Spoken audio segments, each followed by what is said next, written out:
And basically, you have to channel your energy into this particular event. So you really have to prepare as if everything depends on it. Because at the end of the day, I want to assure you that every effort that you put in into this exercise it's worth it. The gains that you are going to have. I remember one of my mentors used to tell me that no pain, no gain. So when you have put in so much effort and usually trying to prepare is not a tea party, it's not easy, especially due to the fact that some of us are working, some of us are engaged in other activities, and I believe that it's going to be challenging for us to set out time to prepare for this. But I want to advise us and encourage us to try and create time for it. And when you do, you will really get the benefit. So once again, I want to welcome every one of us. This is a follow-up of the section we had sometimes in March, where we were able to discuss with some applicants that submitted their research proposal for the PhD, PTDF PhD application.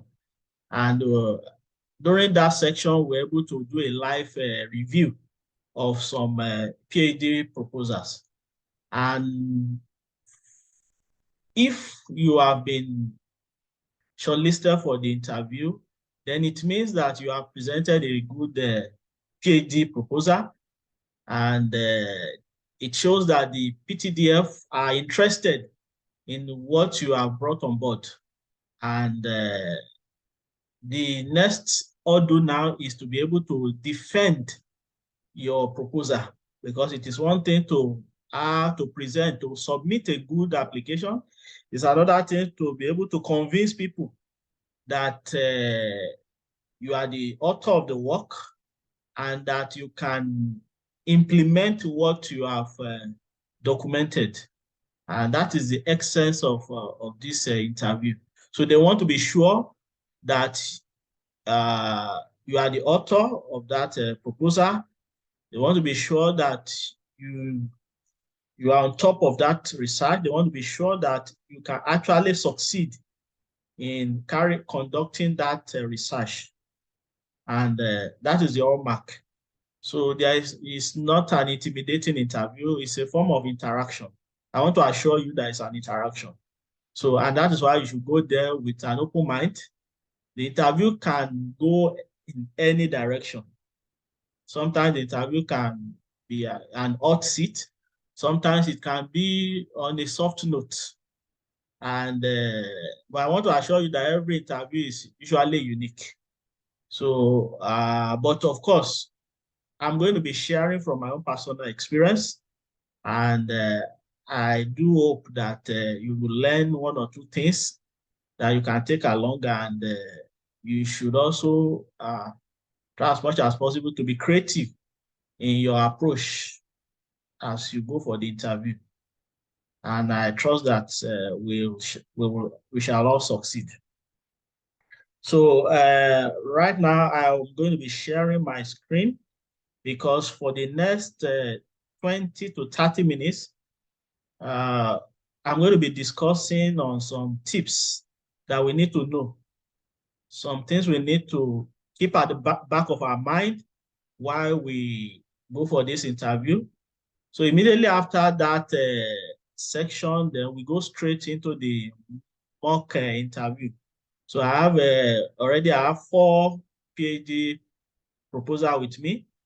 And I think, I don't know whether the owner of this research are in the room. Let me try to confirm whether they are in the room. It will say Judith Oban. I'm here, sir. Okay, that's good. Then so you will be the first participant. Then the second person will be Odu Marian. Is it in the he or she? Okay, I believe it's a she. Is she in the room? Odu Marian.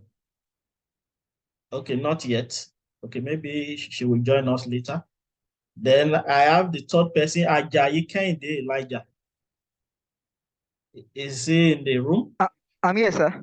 Okay, okay. So you'll be the third person.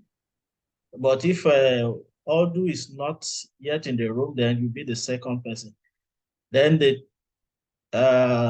fourth, which is the last, but not the least, will be Aisha Ibrahim. Is she in the room? Kindly indicate if you are in the room. Aisha Ibrahim.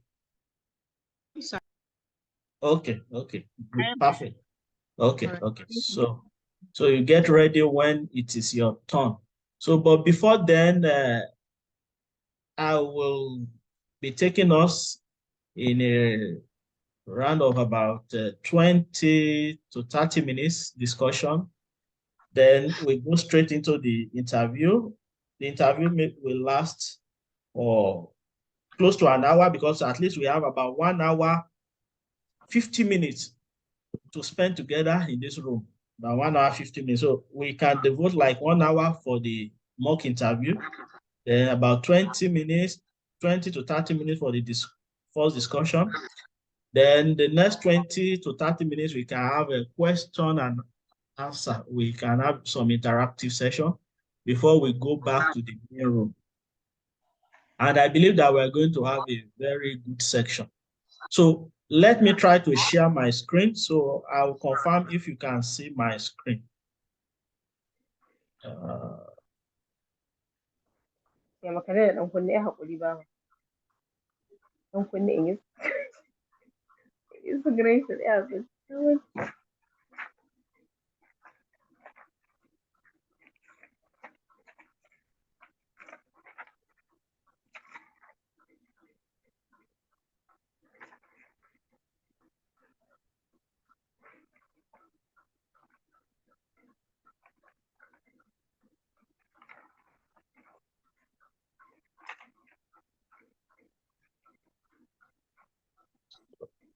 Can you see my screen? Yes. Yes. Yes, I can see it.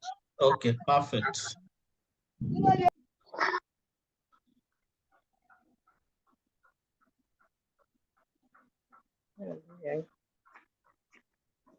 Okay.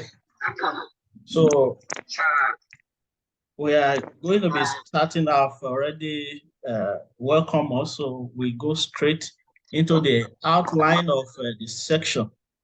So the section will be broken down into 3 parts. Successful interview tips. So where we share some tips. And from there, I'll be sharing from my personal experience. Then thereafter, we go into the live mock interview section. Then thereafter, we have a question and answer. Then now, the PTDF interview is basically a point-based interview. So what do I mean? What it means is that the interview are divided into parts, and each part carries specific mark. It's like I can hear some noise at the background. So let's try to mute our microphone so that we can have a smooth section. Let's try to mute our microphone. When it is time for us to talk, you can then unmute. Okay, thank you. So basically,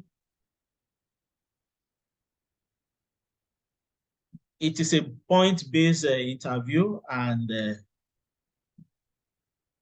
one of the items that form the marking scheme is motivation. In fact, the list I have here forms like the summary of what the marking schemes look like. So it means that in the overall, you are going to be graded by 100 marks based And each of this section carries specific mark. So your motivation, your aspiration, your perspiration, comportment, application to the oil and gas industry, knowledge of the subject matter, qualification, publication, national and international merit. So now let me basically talk briefly about each of these sections. The first part is the motivation. And this is actually one of the part that carries a major mark. They want to know what actually inspires you to, to write this research proposal, what actually inspires you to go for a PhD. They want to know, what are your driving force. So, and basically that is what they want to see when they ask you questions that are based on your motivation. They want to see what is your driving force. They want to know why you have decided to do a PhD. And they also want to know why you have decided to choose your particular field of study. So it means that you must be able to give them good answer at this point. Then in the next slide, we are going to be seeing some questions that are related to some of this section. Then your aspiration has to do with your goals. What are your goals in life? What do you intend to, to achieve with your research? What do you intend to achieve with your choosing path of career? So that is what they want to check there. That's about 15 marks. Then your perspiration. They also want to know, how you intend to conduct this research in terms of have you actually conducted research in the past? They want to know, have you actually excelled in previous or in similar fits before?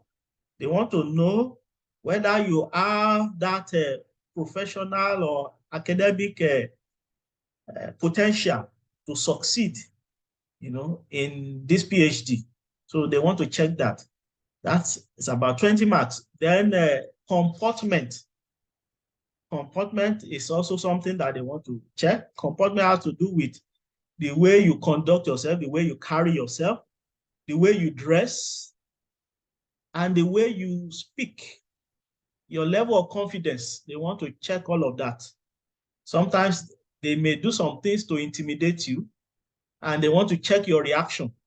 So at this place, you must be able to show to them that you are calm, you are cool, you are calm, and you are committed to this course.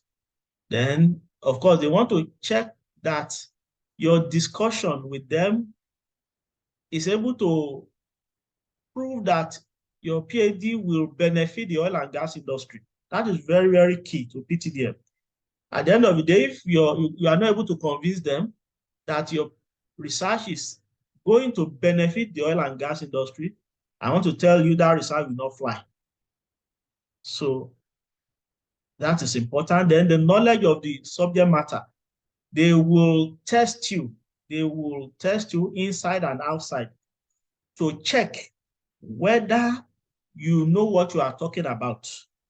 In other words, most of the people that will be on that panel will be experts, because you are going to be directed to section where the people that will interview you, they are either in the academics, doing research, or they are in the industry and they have a good knowledge of the subject matter. So they will ask you questions on what you have said and what you have written down to certify that, yes, you have a good knowledge of that topic. Then your qualification. So at this point, it is important that you go with the original of all your credentials. So all the credentials that you have submitted during the application, that is your certificate, your first degree second degree certificate, your transcript, they are very important. Then if you have professional certificate, you have other certificate that you claimed during the application. Your O level, you have to bring them during the interview. Then publication. So you should be able to show them that you, at least for somebody that have gone to graduate school, they expect that at least you should have 1 or 2 publications, where you are either the first author or the second author, as the case may be. And so you should be able to bring some of your publications that are perhaps maybe similar to the topic that you want to work on. Then they also want to check whether you have won some national or international award or prize in the past.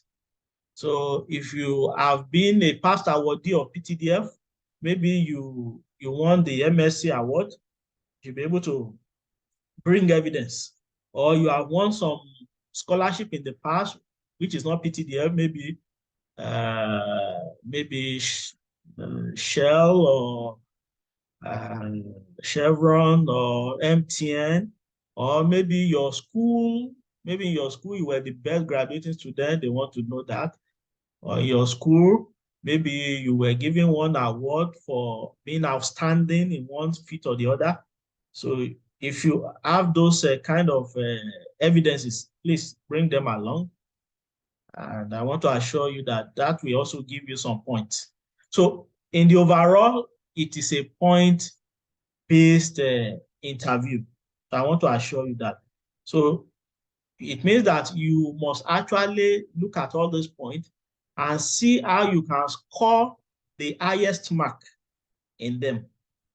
Look at all these points, see what are the things you are going to do, what are the things that you're going to say that will make you to score the highest. Because just like it was said during the introductory, Joshua mentioned that the PTDF award is a prestigious award, and it is very, very competitive. I want to tell you, by the time you get to the interview venue, you will know that it is very competitive, because by the time you see the volume of people that came for the interview, and even by that you look at number of people that are participating in the interview nationwide, you will know it's a competitive. So it's not about just being good, but it is about being exceptional. You have to be exceptional. You have to be show to them that you are exceptional, that you are different from every other person. Because I want to tell you that every person that have submitted an application have, a good reason. They have qualification, good qualification to do a PhD. Some of the people that you are going to be that are going to come for that interview with you, some of them are lecturers, some of them are industry players, some of them have long working years of experience. And so if you want to compete with these people and be selected, it means that you have to show that you are, you have something different. So now, are we together? I want to be sure that we are together. Can I hear some response? Yes, I'm with you. Yes, we are with you. Together. Okay, thank you. Now, these are some frequently asked questions. I want to assure you that you will definitely be asked some of these questions. If not all, you will be asked some of, because they will come. There are questions that form the baseline to assess your research proposal. There are questions that will be able to assess your presentations. There are questions that will be able to assess, what you have to bring to the table. So be assured that some of these questions so it means that you must have ready-made answer for these questions. You must have ready-made answer for all these questions, among others. It doesn't mean that these are the only questions that will be asked. They will definitely have some other questions depending on the trend of the interview. what I mean is that from what you are saying, some other question can be generated from that. Is that okay? So it means that if you are the type that you give so many information, they will be able to ask you more questions. So in other words, it is good that you are, when you are answering your question, be as concise as possible. Avoid to say too many things. Any question that, any information that they did not, or any question that is not asked, you don't need to provide answer to such. In other words, you don't need to give additional information where you are not being asked. Answer only what you are asked. So that is very important. So now, under motivation, you will be asked, how did you develop your research interest and why is it important? So here you must be able to tell them that, okay, maybe during your MSc degree, like in my case, what I presented during my PhD research interview was like an extension of what I did in my MSc. So literally the answer to this question is that you already have a background of this research during your MSc and you have a desire to continue in that spirit. That is my own answer. Your answer may be different from mine and it can be something similar. So it means you should look for a good answer for this. Then why have you decided to do a PhD? So if you are in the academic, the answer is obvious. If you are in the academics, you need a PhD to succeed in the academic because you are going to be supervising students. Some students are going to be under you, where you supervise first degree, master, PhD. So it means you need a PhD to succeed. And if you are not in the academics, then you should prove to them that you need it to succeed in your industry. There are a lot of people in the industry with PhDs, and it makes you, gives you an edge over some other people in the same field. Then why do you want to go into your choosing field? Of course, there are so many fields. For instance, if you study material engineering, material engineering is very broad. Maybe you go into nanotechnology, or you go into material development, or you go into material mechanics. So which field have you chosen? Then why have you decided to go in that direction? So you must be able to tell them why. Then what do you plan to gain from your current research? So your research goal or your career goal, what do you intend to gain? So it means at this place, you must be able to establish the fact that, okay, this research will give you a baseline to have a very broad view of your choosing career. And you, at the end of the day, you will be a major player in that research area.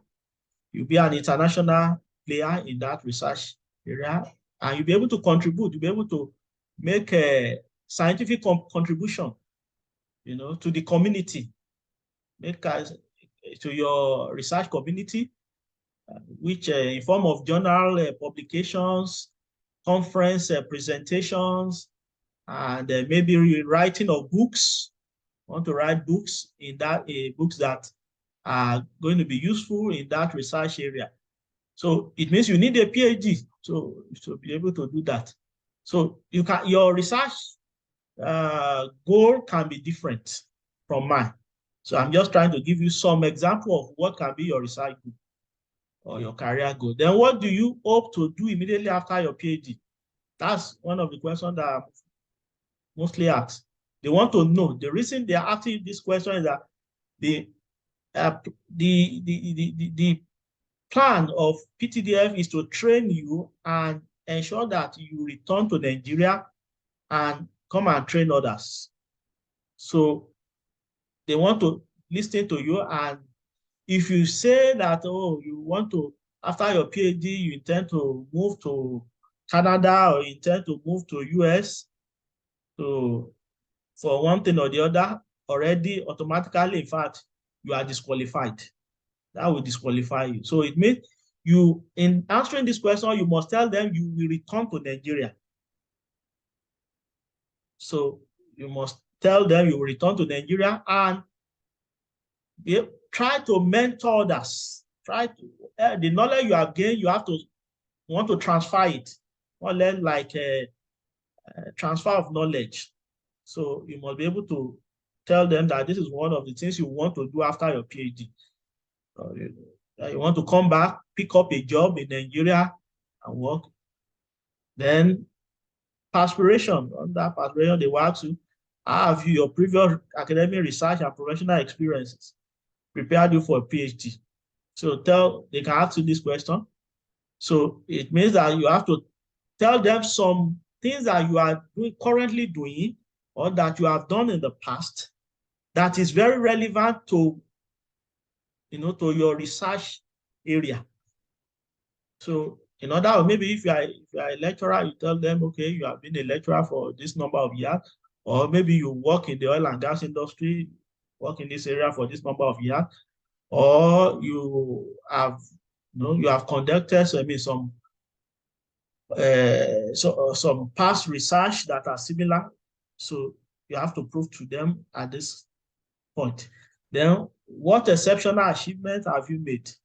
They want to know what is, if you are actually a candidate they are looking for, it means that you must have proved that you are outstanding in the past.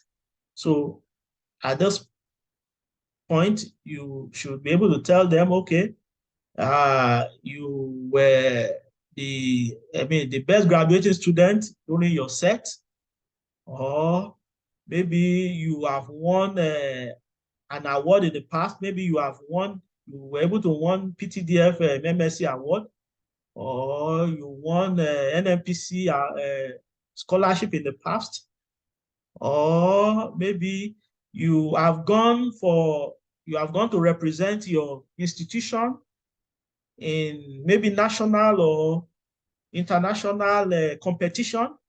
So these are some things they want to hear. So it means you have to look for those things you have done in the past that is exceptional and highlight them. Then in the course of your academic and career experience, what contribution have you made? So they want to know what contribution have you made. Maybe you have been a volunteer, in the past. You have maybe during your MSc or during your first degree, you teach your fellow students, you take tutorial classes, and you try to teach them some difficult courses. These are things that you can mention. Or maybe this basically has to do with something that you are doing that is may not necessarily have to be something that has a financial benefit. In other words, maybe things that you have done in the past that are voluntary, or that you just did, and some other people were able to benefit from it. So at this point, you should be able to mention it. Then some other common question is, what is the relevance of the research in the oil and gas? This I would definitely ask this question, when we start the mock interview. So those of you that are going to participate, be ready for this question, because this question just asterisk it. It must come. What is the relevance of it? It's a question that everybody, all the people that are interviewed must answer, because they want to have an answer, your answer to this question. So please, this answer is very important. So even if your research or your study is not oil and gas, maybe you study microbiology, or you studied agriculture, maybe it's not engineering, it's not, you have to create a link. For instance, there was somebody that did microbiology, and he was able to link environmental microbiology to, how he was able to study pollution in the oil and gas field, and how they can mitigate environmental pollution. So, around. So he was able to link it to microbiology. So if it is agriculture, you may think agriculture has nothing to do. You can link it. You can link agriculture to oil and gas. Basically, there are some agricultural products that you can use as raw materials for, for producing certain chemicals or certain agrochemicals that will be useful in the oil and gas. So you can link it. Do you have any question or comment? This question, definitely this one will come true. So they want to hear your feedback. So you should have a question. Just prepare a question for them or a comment. Like in my case, when I was being interviewed, I told them that, when they asked me, do you have any question or comment? I said, well, I think the number of successful candidates that are selected for the PTDF scholarship are low in my own opinion. I think if PTDF can deem it fit to increase the number of selection per state so that more people can be able to benefit from this award. So I believe that this will go a long way to help the scholars, upcoming scholars or upcoming applicants. So this was one of the things I mentioned during my interview. And they laughed when I said that. They all laughed and they jokingly pointed to one of the people in the interview panel. They said, this is the person that you should talk to. I think the person was a PTDF staff. They said, these are the people that are giving the award. So they are listening to you now. So, and it is obvious that maybe in the near future, they can decide to, if they have more financial base, they can decide to increase the number of awardees. So that can be, then this could be a question, it could be a comment. Then what are you currently doing? They may ask you. They want to know whether you are idle or you are doing something now. So whatsoever you are doing now, you have to let them know so that they will know that you are not idle. So that is all I have for now. And I believe that some other things may come up as we continue this section, because right now we're going into the live mock interview section. And I'll be asking some of our people that are volunteered, be asking them some questions, and we will listen to their response. At the end of the day, I will make some comments, maybe make some comment at the end of the whole interview. Then thereafter, if you have some questions or you have some comments, then I will give you the opportunity to do that maybe between 10 to 15 minutes before we go back to the main room. So are we ready for the live mock interview? Are we all ready? Yes. Yes, sir. Yes. Ready? Okay. So those of you that are participating, please get ready. So because I'll bring you to the hot state now. Then for those of us that are not participating, you can just listen to them and just observe. Then at the end of the day, we can also discuss together thereafter. Okay, so now these are the participants. I want to bring on board USA Judith. So Yes, sir. there? Okay. Yes, sir. So I want to share your research proposal. So please hold on. I want to share your proposal.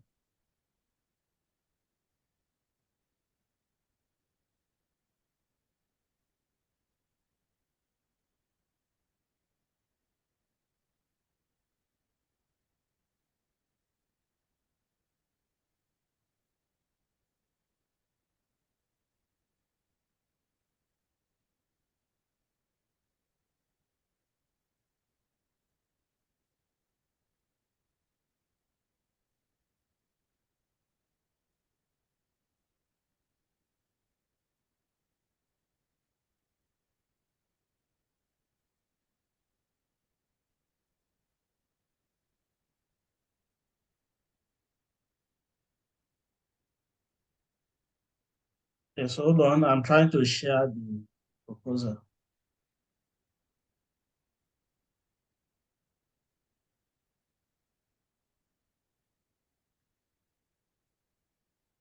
Okay, can you see the proposal now? Can we all see the proposal? Yes. Okay, okay. So, you're welcome. So, can you briefly introduce yourself?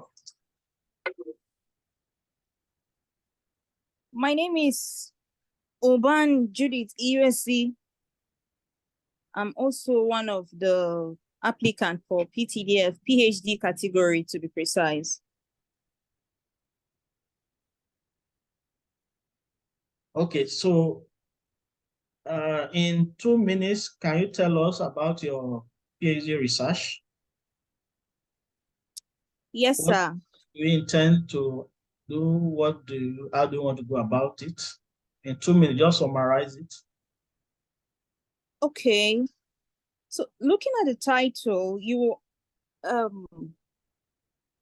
the PhD proposal is centered on detection and prevention of malware attacks on Android mobile devices using machine learning techniques. If you look at the current century where we are presently, you will notice that communication is actually the backbone of every nation. Now, if the security is not properly looked into, then we are actually facing a huge challenge. And most of what we use in communicating are the mobile devices. So I intend to, in this research, ensure that the malware that have their way into these devices are dictated. And then with the help of machine learning, we'll also try to prevent them.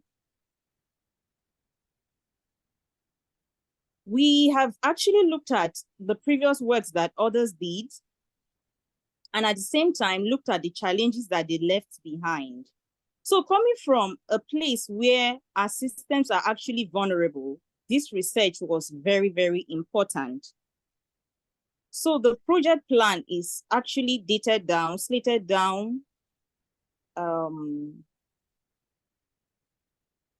The project plan and schedule is down, how this research will be carried out. The risk assessment and management plan is also stated down. So majorly, that's what we intend to do. Okay, thank you. Number one, I want to know how is this research going to benefit the oil and gas industry? The world has become a global village. Every industry down to sanitation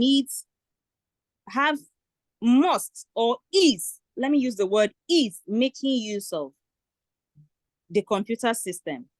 The oil and gas is not exceptional. So it is expected that the security of the gadget that they are making use of is secured. So all the devices that are being used in the oil and gas should be self-protected with the help of this research. So does the oil and gas industry make use of Android software in the operation? They do, sir.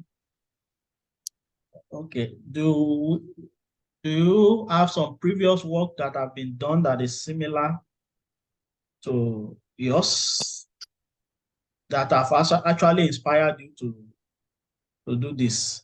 Yes. In my master's degree, I conducted a research on an improved secure authentication and key agreement protocol for GSM network. That was actually what inspired this research. I saw the need to go ahead and not just stop at the authentication protocols alone, but as well dive into this malware that affect these gadgets. So the security behind the work I did in my master's degree prompted this research. Because at that point, authentication protocols was what I looked at. And at this level, I want to look at how the malware will be dictated and prevented. So what is the current state of the art as far as prevention detection and prevention of malware is concerned? At the moment, a lot of things are being put in place in most of the developed countries. But coming back home here in Nigeria, our systems are still vulnerable. So I feel like the state of the art, if you conduct a proper research, you will notice that in countries like US, UK, they have good systems that their systems are, the vulnerability is highly limited. But coming back home here, we are still backward. That's why you can see our systems could easily be penetrated by an intruder. The malware can easily run through any of our systems. And once the system is affected, one system in a company, the virus, this malware can travel around all of the systems. So currently in Nigeria, we are still not up to the state of the art that the developed countries are. So we are still backward, and there's need for this research. So do you mean that currently, because I know we have big companies that run on cyber security, and I want to believe that they are not also very careless. They should have a form of technology by which they are currently combating it. So Yes. are you aware of the current technology that is being adopted in Nigeria as at now? Because of course, there are a form of cybersecurity in Nigeria, even though it is not Strong. It is not yet where it should be. But what is the current? Okay, currently in Nigeria, a couple of weeks ago, the AI was adopted. So currently, that's what we are looking at, and we are hoping that when it is finally implemented in the live systems, there will be great improvement. It was just adopted, and a team of researchers are already, their hands are already on deck. So the AI is actually the present state where we are, though the work has not commenced yet, but we are hoping and believing that it will. Okay. So what is your plan after the PhD? What's your plan after the PhD? Okay. Now, I'm actually from Benue State, where IT has not actually gone to where it is expected. So as soon as I round up my program, I pray that everything goes on well as planned. I will come back home and then make sure that this knowledge does not just live with me alone, but then I will also mentor others here, not just Benue State alone, because I know that if I mentor Benue State and that person ends up going out to mentor other people, then at least Nigeria is safe. So I feel I will come back as soon as I'm done back to my state to continue mentoring other people as well. Okay. So, are you married? No, I'm not married. Okay. Then I would like to know, what is your past achievement? What have been your past achievement so far? Okay. While it started long ago. The first recommendable achievement I made was when I got a scholarship in a panel limited technologies as a student. I was in 200 level during my first degree.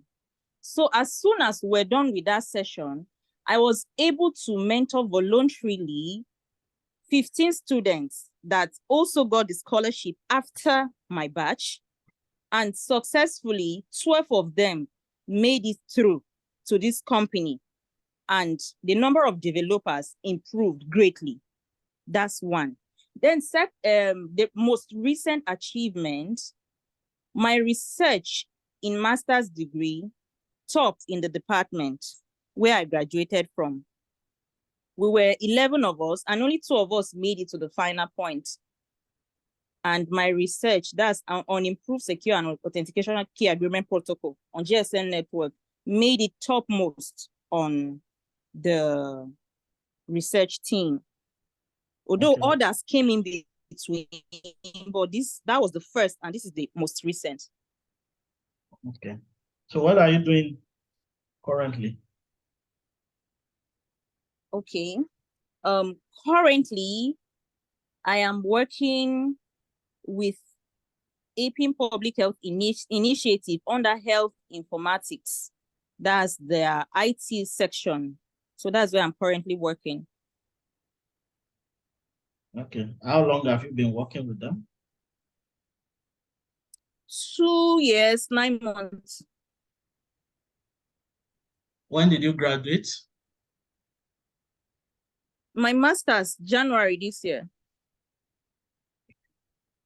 Okay. So it means you have been working before you completed your master's?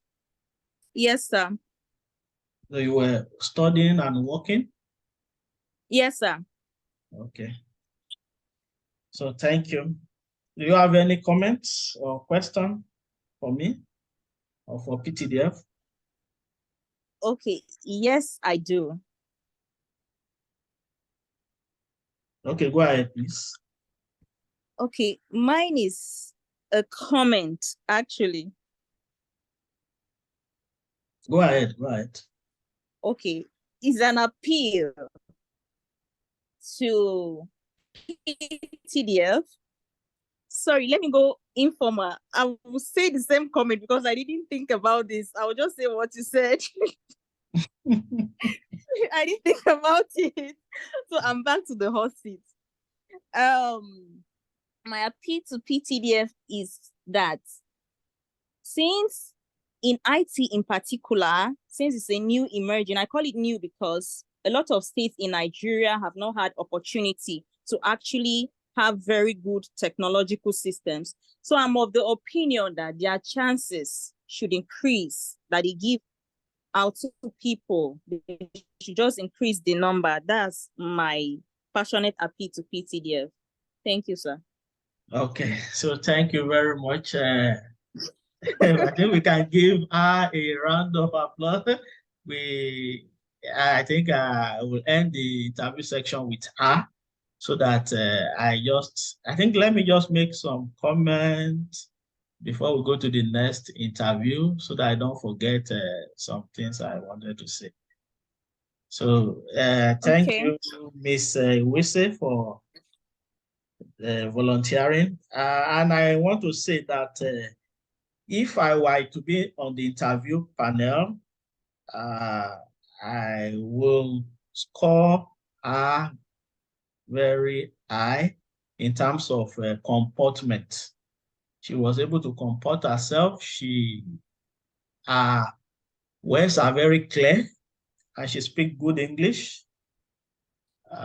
She has a commanding tone, not a bedroom voice. And those are very good traits. And I think she has a good knowledge of the research. In my judgment, she has a good knowledge of the research. And she was able to give a good account of what she is going to do. And the fact that she's a female, will definitely get attention. I want to tell you that a lot of time when the interviewers see female that have such potential, they get attracted. Are you getting me? So I want to encourage you to continue in this spirit, even down to the day of the interview. I am not going to, definitely I will not be on the panel, but I want to assure you that if you continue in that spirit, you will definitely draw the attention of the panel. And the only thing I will just say is that no matter the type of question you are being asked, even if it caught you unaware, don't trivialize it or don't try to sound informal. For instance, the way we did the interview, you have been doing well, but at the ending, When I ask you a question, if you want to use my words, go ahead and use it. Because nobody will ask you whether you are borrowing it from somebody or not. They will only listen to what you say. So don't try to say, okay, I want to, or, it's like you had a break and you laughed, then you came back to yourself and you said what you wanted to say. So that is informal. So that is not a Yes, good way. sir. So try to maintain that spirit from the beginning to the end. The same spirit you started with, maintain it to the end. Is that okay? So Yes, don't, sir. when the interview is, especially when it is very serious, don't try to trivialize it. Don't run it down. So except the interviewers are the one that initiated the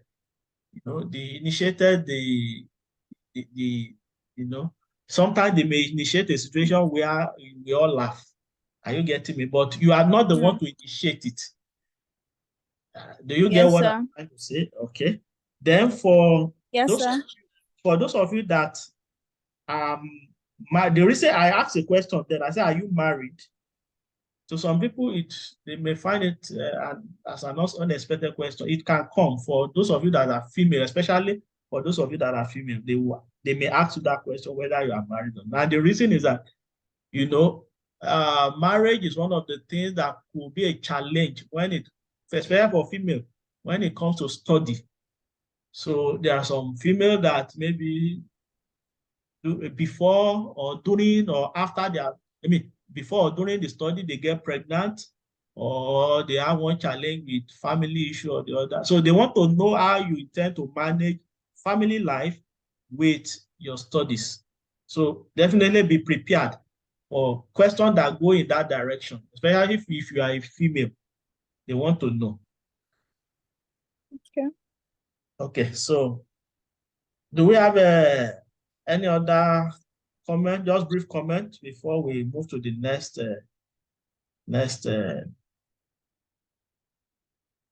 person? Is there anybody that want to say something? Hello. Yes, sir. I want to say something.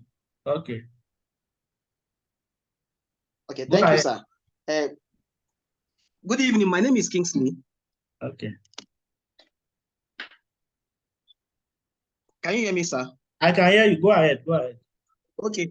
Judith, well done for your presentation. Coming from the computer and the IT background, I understood from the topic that you were specifically for Android phones. But as your presentation was going on, I could see you moving away from Android to computer systems, coming back to Android. I think you need to be consistent on that. That is one observation I made. Then two, you might be asked, what model are you going to use for this? I guess Dr. Olushola didn't want to ask you that question, but in their first presentation the other day, you said something like that. Now, when you are being asked what model, that means you are dealing with a professional in that field. One. Two, he wants you to give him the breakdown of that model. How do you link up machine learning to preventing malware in the Android phone? He might ask you, what if I download an antivirus and activate it? Why do I need your application? These are just two observations I made, since I can see we are coming from the same field. Thank you. Thank you very much for that brilliant observation. And Ms. Wuse, just take note of that. Those are very good observations. Because for people that are expert in that industry, Very much. they want to know. They want to know. Because artificial intelligence is a general term. The general term. When you say you want to use artificial intelligence, it's a general. So you have to narrow it down to what type of specific artificial intelligence do you want to use. Then I was trying to ask you that question on the benefit to the oil and gas. That do the oil and gas use Android application? And you said yes. Well, I'm not an expert in that industry, but those that are expert, they will know whether it is true or not. But just be sure of what you are saying. and be focused. If you are talking Yeah. about phone, let it be phone. If you are talking about computers, let it be computers. So be focused in your presentation.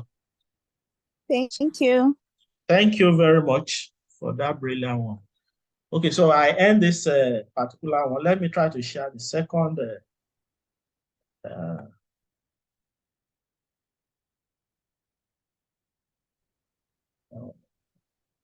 Second one.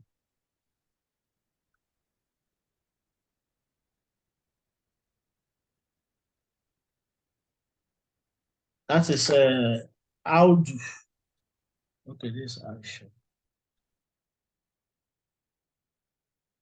Is how do ready? How do? Okay, it's not there. Okay, maybe we skip that. Let's skip that. Let's go to Ajayi. Is Ajayi there? Yes, sir, I'm here. Okay.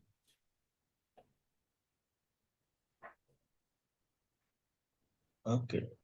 Do you have my screen now? You have the It's still proposal. showing Aisha Ibrahim Sulewa proposal. Okay.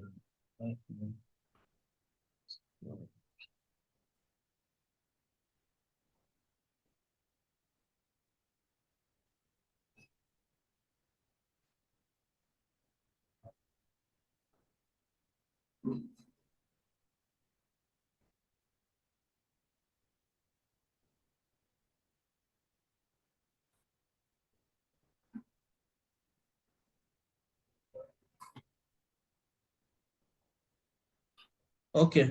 How about now? Yes. Okay. So Ajayi, Kende, you are welcome. So just in 2 minutes, tell me about your research. What do you want to do? How do you want to do it? And what is the expected outcome? Okay, thank you. My research is based on numerical modeling of shape memory hardware response to sound screen in production environment. Sound production is a crucial problem in the oil and gas industry, causing reduction in production of crude and also causing damages to downhole and surface equipment. A lot of amount of money, dollars of thousands, have been spent on workovers just to bring back many wells caused by sound production. So here I am today to talk about the modeling needed for a material that is set out to withstand this effect of sound production, which is shape memory alloy. Shape memory alloy is one of the future materials expected across organizations to offer a lot of benefits. Now, among the features are the shape memory effect, which is going to enable the material to withstand high straining, which it is needed for sound production, talking about the loading effect of the sound on valves and actuators. The second amazing features that we are considering regarding the shape memory alloy is the elasticity. The elasticity of the shape memory alloy makes it possible to withstand the damping vibration caused by erosion of sand in our wells. Now, talking about the significance of this research, this research is going to benefit the oil and gas in design of smart tools, devices, and sensors, which is going to help us to have efficient production, safe and cost-effective, and less damaging to the environment. I intend to carry out this research by construing three phases of methodology, talking about the geometrical, which has to do with me studying about the morphological surfaces of this specimen of the alloy considered. The second aspect, which is the physical aspect of it, talking about the strain, the pressure, temperature, which each of the specimens be subjected to know their behaviors under these varying conditions. Now, from there, we are going to get data which is going to be needed for assimilation by the use of ICs. ICs will be used in simulating the behavior of shape memory under this condition. Why the end of it, which is the evaluation of the model. To evaluate it, I'm going to double check it with the experimental data which I've gotten as a result of the experiments. Now, if we are going to ensure that we can curb sound production, we have to have in place a fast method and more reliable way of controlling it, which is shape memory alloy. Thank you. Okay, thank you for the presentation. And I want to know that what actually inspired this research? What personally inspired you to go into this particular research topic? Okay. My master's in petroleum engineering, of which I have this experience talking about the challenges we encounter in the oil and gas industry. Before now, there's a publication I wrote on prediction of fracture pressure in deep water offshore. This budded the inspiration and the knowledge of the effect of formation on materials beneath the head. So from there, I've been writing papers on corrosion of materials, metal, alloy. Now, the findings lately, which is the shape memory alloy, made me to see the need of the sound problem to be looked into and to be solved. Okay. So what is the composition of the shape memory alloy that you want to adopt?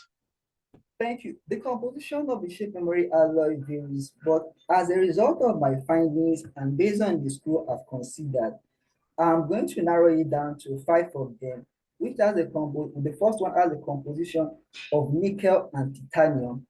The second one has a composition of nickel, titanium, and copper. The third one has a composition of nickel, titanium, and zinc. The fourth one has a composition of iron, magnesium, and silicon, while the last one has a composition of copper, zinc, and aluminum. So why the choice? Why the choice of this composition? Because of course there are other compositions that you will have adopted. Why this? Yes, the problem faced in the oil and gas as a result of sand production has to do with temperature, pressure, strain, stress. Now, all these alloy combinations are there to solve all these problems. For example, the nickel titanium is good for area of high temperature. So me looking into it, it is now to know to what extent will nickel titanium withstand the temperature down the hole in our wells to endure the pressure effect of sand production. Okay. So apart from temperature, what are the other operating conditions that you need to put into consideration? Pressure, strain, elasticity model, and last but not least, which is the fluid flow. Okay. So you did mention that you want to make use of some tools, SEM, EDS, XRD. What exactly do you want to use them to characterize? Okay, just like I mentioned earlier, the X-ray spectroscopic is going to be used to understand the morphological surface of the specimens. Talking about if they are to be subjected to corrosion, what will be the effect on the surface of each of them over time? And if they are subjected to load, the effect, what will be the deformation? So the equipment will be needed to know this behavior under review.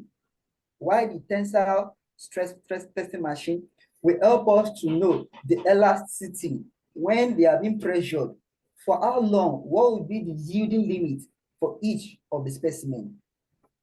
While the last but not the least, which is ICs.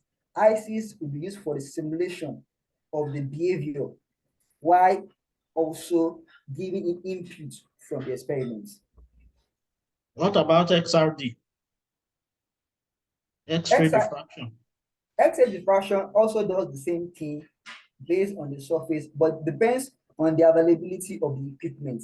So this listed equipment also has to do with the same work, same functionality, but it depends on the availability. So you mean the XRD does the same function as the EDS? Yes, the SRD has to do with the crystal structure of the specimen. The SR spectroscopic has to do with the surface, that's the physiological surface of the specimen. While last but not least, which is the SEM, has to do with the composition of each of the specimen. Okay. So basically, what is going to be the output? What's going to be the output of this work? What are the major outputs of this work? The major output of this work is the numerical model will be developed, which is going to tell of the behavior of shape memory under different conditions. In the situation whereby we are going to depth of room temperature is more than 300 Fahrenheit, what will be the deflection, the reaction of shape memory subjected to this? Now talking about the benefits is going to be the design of smart tools, sensors, shape, which is going to help to enhance production in the oil and gas industry and also minimize cost and safety. Okay. So what do you have an idea of the numerical tool you want to use? The type of numerical tool you want to use? Yes, I'm going to make use of Python after I've gotten the simulation using ISIS. So the statistical tool and the visualizing tool I'm going to use will be Python and MATLAB. Okay. Then what award have you gotten in the past? What has been your achievement in the past? Okay. I benefited from the total scholarship for my master's studying petroleum engineering at IPS. Aside this, I was the best graduating student in the production module during my master's program. Recently, achievements which I can also point out is the scholarship I won on data science awarded by Ingress, a worldwide known data science company. Okay. So you have a very good research topic, but why don't you consider conducting this research in Nigeria? Just like I mentioned, I'm going to carry out some experiments. Most of our labs here in Nigeria are not sophisticated enough to afford me to carry out these experiments. Even that's why I consider the school I selected for this program, which is the Technical University of Malaysia. All these equipment are available in this school. So I believe it's going to be an opportunity for me to explore and also achieve this dream of this proposal. So you mean there is no university in Nigeria that have any of the tools to conduct this research? The SRD I made mention of, there is no university in Nigeria that has, because basically in Nigeria we only have 3 universities that has Department of Petroleum. That's University of Lagos, University of Ibadan, and University of Port Harcourt. Okay. So what do you intend to do after your PhD? After my PhD, I intend to utilize this knowledge of modeling, which I've done, by fabricating tools and devices made of shape memory alloy, because I believe it's going to be a leverage for development of Nigeria, not only in the oil and gas sector, but also other fields as well. Okay.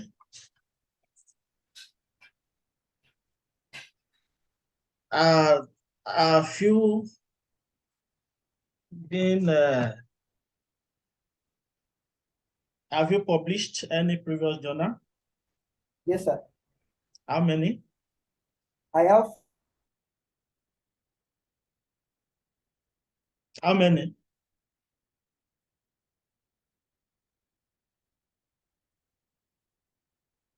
Hello? 4 and one is waiting. Sorry, I didn't hear you. Hello?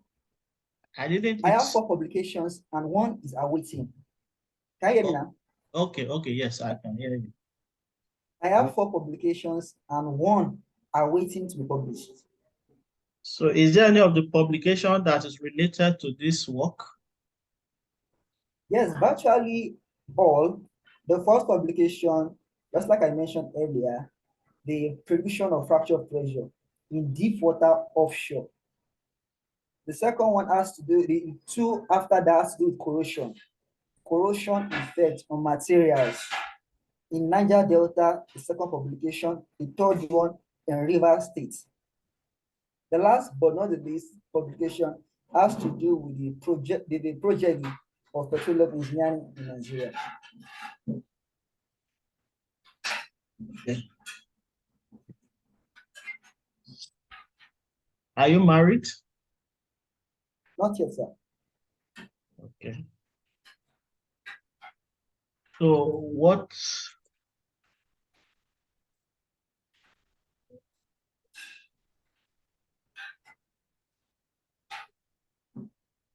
when you return to Nigeria from your PhD, do you intend to work in the academics or in the industry?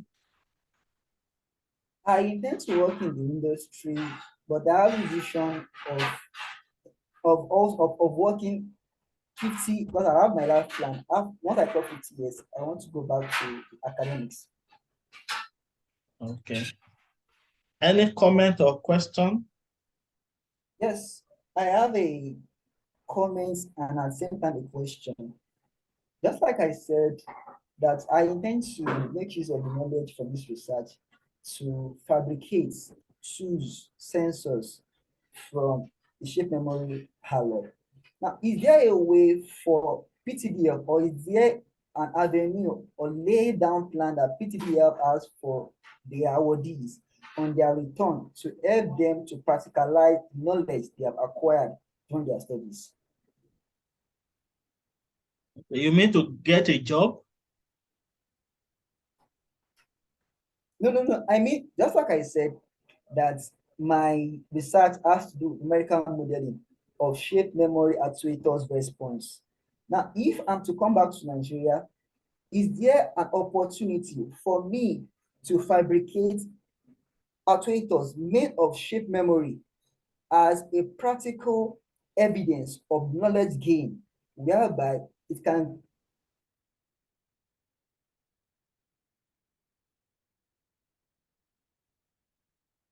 Okay, help the economy having material sectors?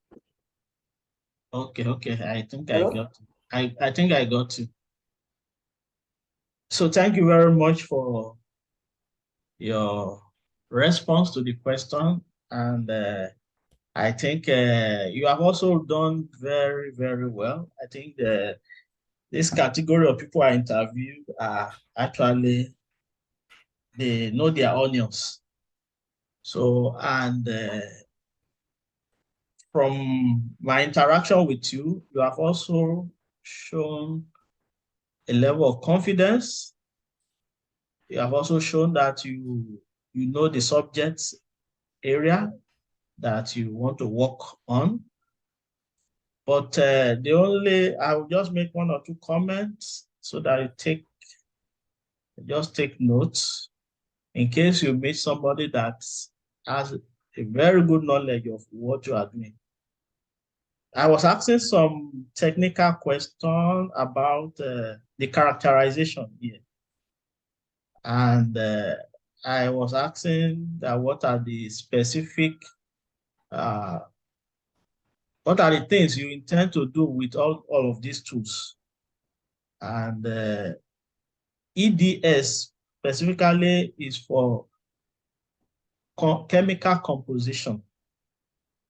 If you want to determine the chemical composition of a particular material or a chemical profile or chemical gradient, that is when you make use of EDS. SEM, just like you mentioned, morphology, it has to do with imaging. When you just use SEM alone, just for imaging, you want to image at micro level, micro scale. Then the XRD, just like you mentioned, is for crystal identification or face identification.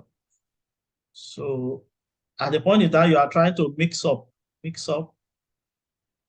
them up. But I want you to have a very clear knowledge of what you want to use, what you want to obtain from each of the tools, because there is no cause to duplicate tools. Well, you mentioned that one of the tools that will be doing the same work with another. No, there should be no room for doing the same work. Each of the tools are peculiar. They will actually do one or two things. The only thing you can do is now try to use one result to establish or to confirm another result. But no two tools will do exactly the same thing. So please take note of that. Hello, are we together? Yes, I'm with you, sir. Okay. Then I think you have given a very good account of, and I like the layout of your proposal, because you have some illustrations like this chart. It's a very good one, because most of the time when you have charts, it makes it easier to view what you are trying to do. And you have some illustration to show. It makes them quickly grab, because most of them will not really have time to go into detail to read everything into detail. But when you have some charts that quickly highlight what you are doing, it goes a long way. Okay, so thank you very much for that. Thank you so much, sir. Does anyone have any comments? Just in addition to what I've said concerning this interview, maybe something you feel we should take note of?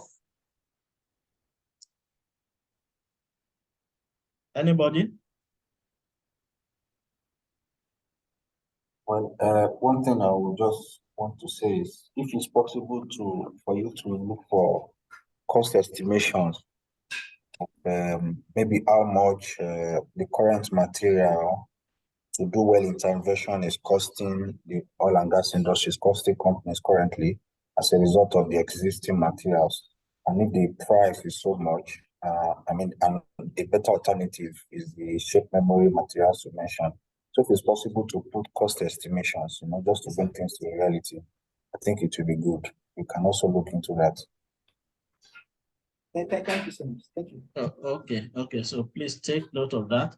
So especially in the area of technical questions, be sure that you will get some technical questions.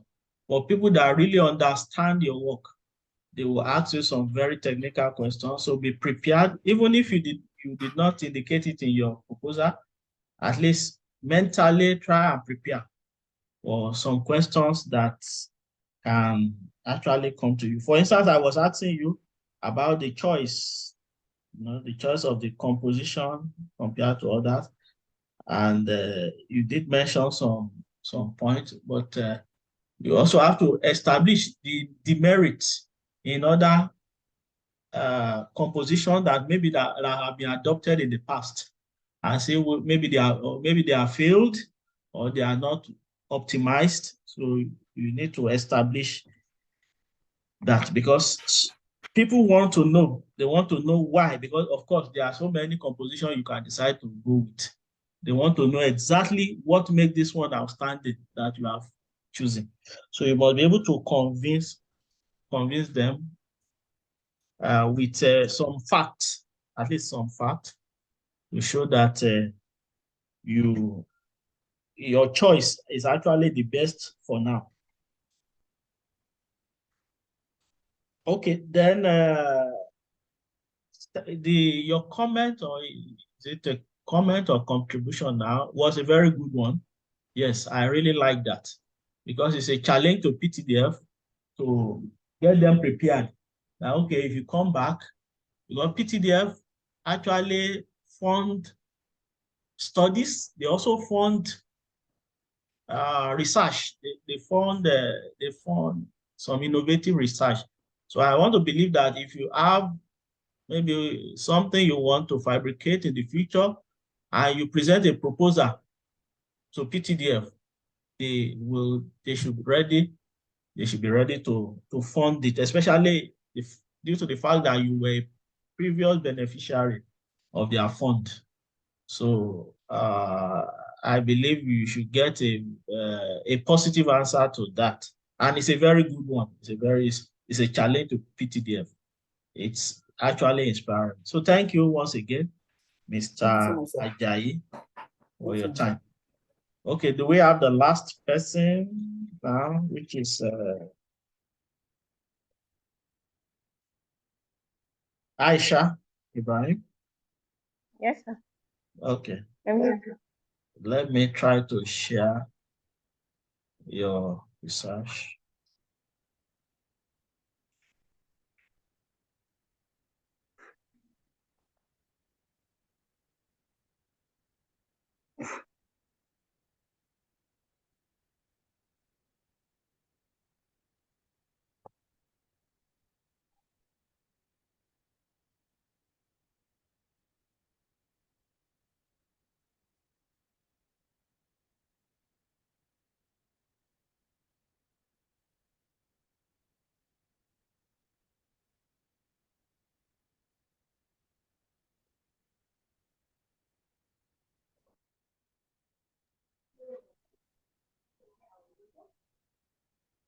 Okay, do you have it?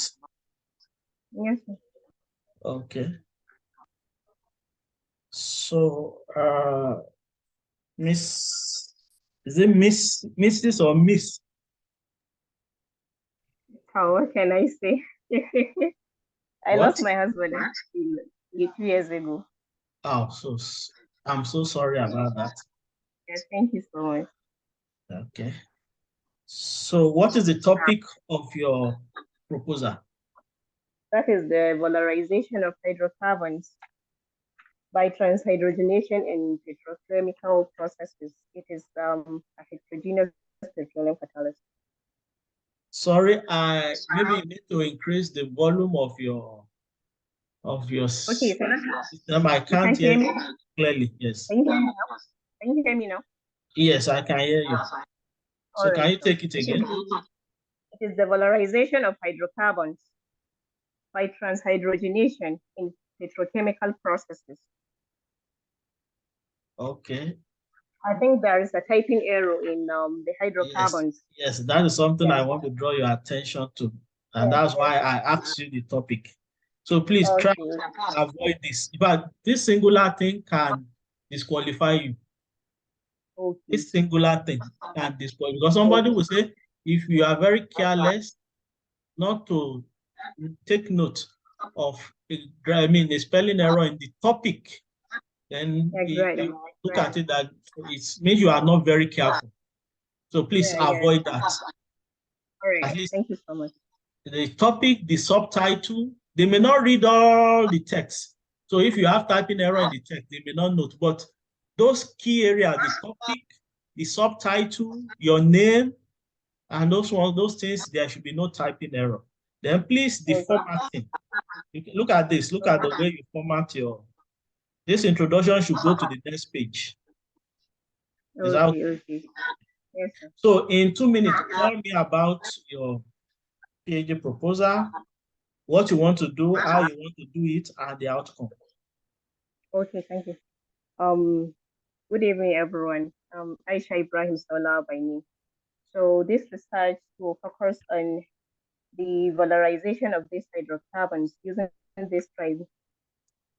using this transhydrogenation petrochemical processes. So looking at how Nigeria, among other countries, the demand and consumption of these fuels is been increasing due to how the population is being inclined and the kind of new technology era we are into. So even though the supply is still insufficient for us and is quite inexpensive.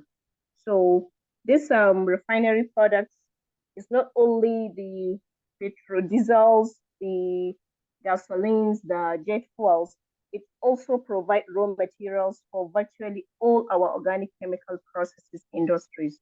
So looking at this, we look into the catalytic hydrogenation, which is an important refining technique in upgrading our low quality petroleum distillate into a premium fuel.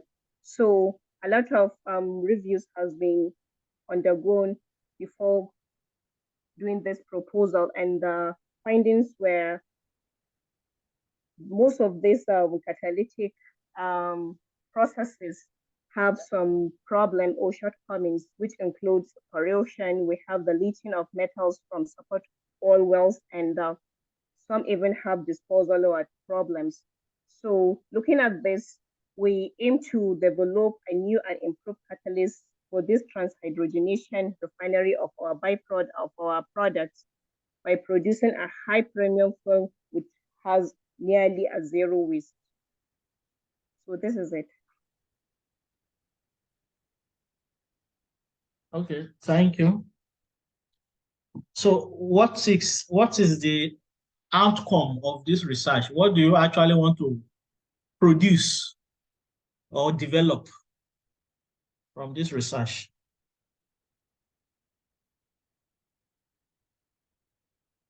Hello? Can you hear me? Hello? I said, what do you want to develop? What exactly do you want to develop? Is it a catalyst? Yes, we are we're developing a catalyst which has these capabilities, because most of the available catalysts we have, they are not environmentally friendly, and some of them are quite expensive. So this one will be focused on how it can be feasible, how it can be environmentally friendly, how it can be economically benign, and how it can be reusable. Okay. So what are the current environmental problems that are associated with the ones that are currently being adopted? Corrosion. Some of them causes serious corrosion. Okay. Now, are you aware that the world is actually trying to go green, and we are looking at trying to minimize the amount of hydrocarbon consumption? Yes. And trying to ensure that the environment is more friendly. What do you think about this in terms of your research? This transhydrogenation of alkenes and the alkynes, they are to be converted into the alkenes, which is a method that helps in combating the low value chemicals into the high value chemicals. So that will help in providing more growth in the economy of the country, because most of these byproducts that are being wasted, so they will be converted using this method to the fuels that we have. So do you mean that your product will not further increase the amount of the carbon dioxide in the atmosphere or in the environment? That will be taken care of. How do you want to take care of that? We have to test for the for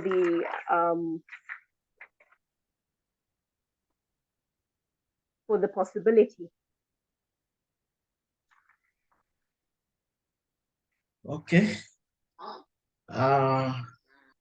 What actually inspired this topic? What inspired it? Honestly, what inspired me is being a lecturer. I would say we have so much little um involvement in these petrochemical processes in our researches and the rest. So that helps in developing the interest I have. Okay. So have you started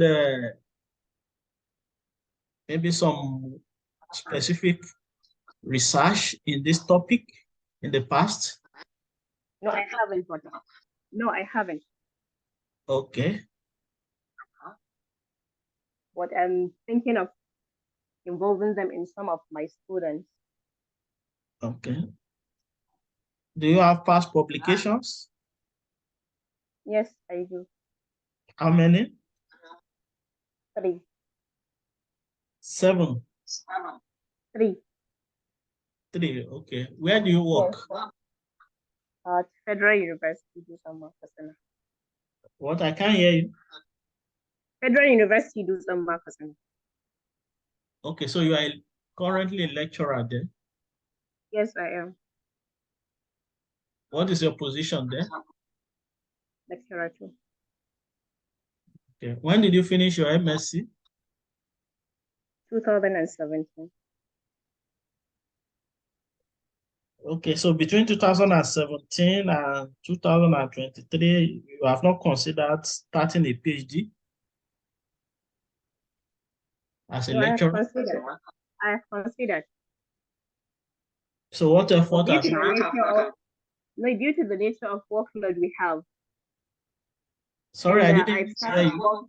Due to the nature of workload we have there. And the kind of environment we are, which is the academic. So you just have to allow those that came before you to go before you go. You want to allow those that came before you to go? Yes, yes. To go where? To study for the PhD. And I started working in 2008. Really an academic culture? Yeah, if you want a fellowship, scholarship. Okay, you mean sponsorship?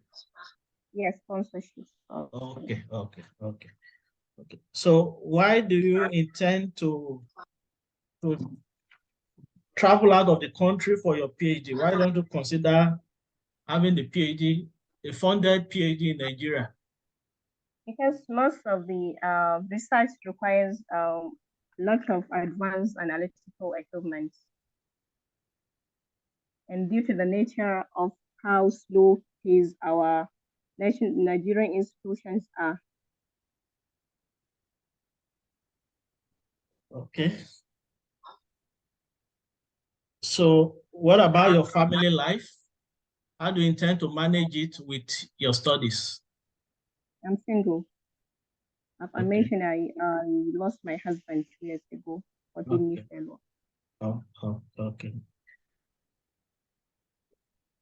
Then what is your intention after the PhD? What's your plan? Looking at how we lack this petrochemistry in our institution, especially the incoming institution like ours, the ones that are developing, because these federal institutions mostly are new. So I intend to develop a research team on this petroleum catalysis, and also the acquired skills and the knowledge I got from there. I'll try and as much as possible to impact them to our Nigerian youth, especially our students, on training them on how to use these advanced techniques and how these techniques are being related to the petroleum catalysis. Okay. So I hope that you get this research, but if you don't get this research, what will happen? I mean, if you don't get this funding, rather, I hope you get it, but if you don't get it, what happens next? I'll still apply. What? Yes, I know it. I will reapply. So if you reapply and you don't get PTDF sponsorship, does it mean you will not do a PhD? No, I just pray I will get it. Okay. Thank you very much for your time. Do you have any questions or comments? Yeah, the comment I would like to make is on how the can I say the how much nominees are being nominated in AI, honestly. Those that have much interest in this and have the capabilities and the abilities also are very much looking at how much interest a lot of people are developing. So I think if possible, the PTDF, if it is possible for them, please they should try and increase the number of nominees. Thank you very much. Okay. Thank you so much for your time, and I wish you well as you go back to your station. All right. Thank you so much. Okay. It's such a great time with you guys. And from my interaction with Ms. Aisha, she has also given a good account, but she really needs to further prepare in terms of trying to work on this research proposal. I feel that the research proposal needs more attention, because even looking at it, I've not read it in detail, but I can cite some things that ordinarily I felt she should have fixed. For instance, look at this. Are you seeing the screen? Yes, sir. Okay. Now here you wrote some chemical formulas. I believe that you're a scientist. There are ways to write this formula. This should be a subscript. All right, I saw it. Yes. I saw it. So, I've yes. seen it. I've seen it. These are little things. They are very little. Yes, they are very, very minute. But these are the places these are the things they will be trying to look out for. What they are looking for is errors. Okay. Errors in your proposal, error in your presentation, errors in your responses. That's what they are trying to look out for that. So if they get errors, then you start losing mark for that. Are you getting it? If they assess everything and they are not able to identify significant error anywhere, and they discover your presentation are very good, you are able to give a good account of everything. You presented your document well with them, and you had a very good rapport with them. They will score you well. They will definitely score you well. But by the time they are noticing some flaws, the flaws can be as little as the way your composition, maybe the way you talk. If you are not talking loud enough for them to hear, they see it as a flaw, that you are not audible, you are not speaking audibly well. If you are the type that they discover that you are nervous, when they are asking you questions, they see you as nervous. They see it as a flaw, and you get low mark for that. Are you getting me? A flaw can be your facial expression. Can be your facial expression. Are you getting? Maybe one of the interviewer is asking you a question or is trying to make an observation, and you make some facial expression that are not so pleasant or not very formal. They see it as a flaw. So as much as possible, try and dot your I's and cross your T's, so that at least out of the multitude, you will be number one That should be your target. That, okay, out of all these people that are coming for this interview, I want to be the number one. So if you want to be number one, it means you must really work hard for that. You must really work hard for that. So you have a very good, proposal, because your proposal is trying to attack some environmental issues in the oil and gas industry in terms of developing a petrochemical material. So it's very good. It will definitely interest them. It will definitely interest them. But the truth is that you have to work on this proposal, try and between now and then, just makes correction as much as possible. Then there was one of the proposal, it's not this, there was one of the proposal that was about 13 pages. I don't know who has, I can't remember who has that. In my own opinion, that was too long. That was too long. Nobody can, within the time you are going to interview, nobody will have time to read that. So as much as possible, reduce it. Reduce the content, especially in the introduction, literature review. You can tabulate your literature review like what somebody did. I think it was Ajayi that did that. It tabulated and it made it very short. You know, it summarized the whole literature instead of writing very long. Because nobody they cannot read it. The proposal has gone through the first stage of screening, and that is where I believe they must have read it in detail and saw, okay, it is relevant, and they shortlisted you. But now, those that are going to interview you, I want to assure you, they have not read. They have not read your proposal in details. So they only want to listen to you and just match it with the proposal. And they just scan through the proposal, and that is all. So all you need to do is to be able to present it very well. And at least at a glance, your proposal should look nice. At a glance, even without reading it, it should look nice, it should look attractive. So if there are things the way you can package it to make it look attractive, that even if somebody has not read it, he would like to read it, then you will definitely attract so much attention as far as that particular research is concerned. Then I also want to say that I was talking about during the greenhouse effect during our discussion.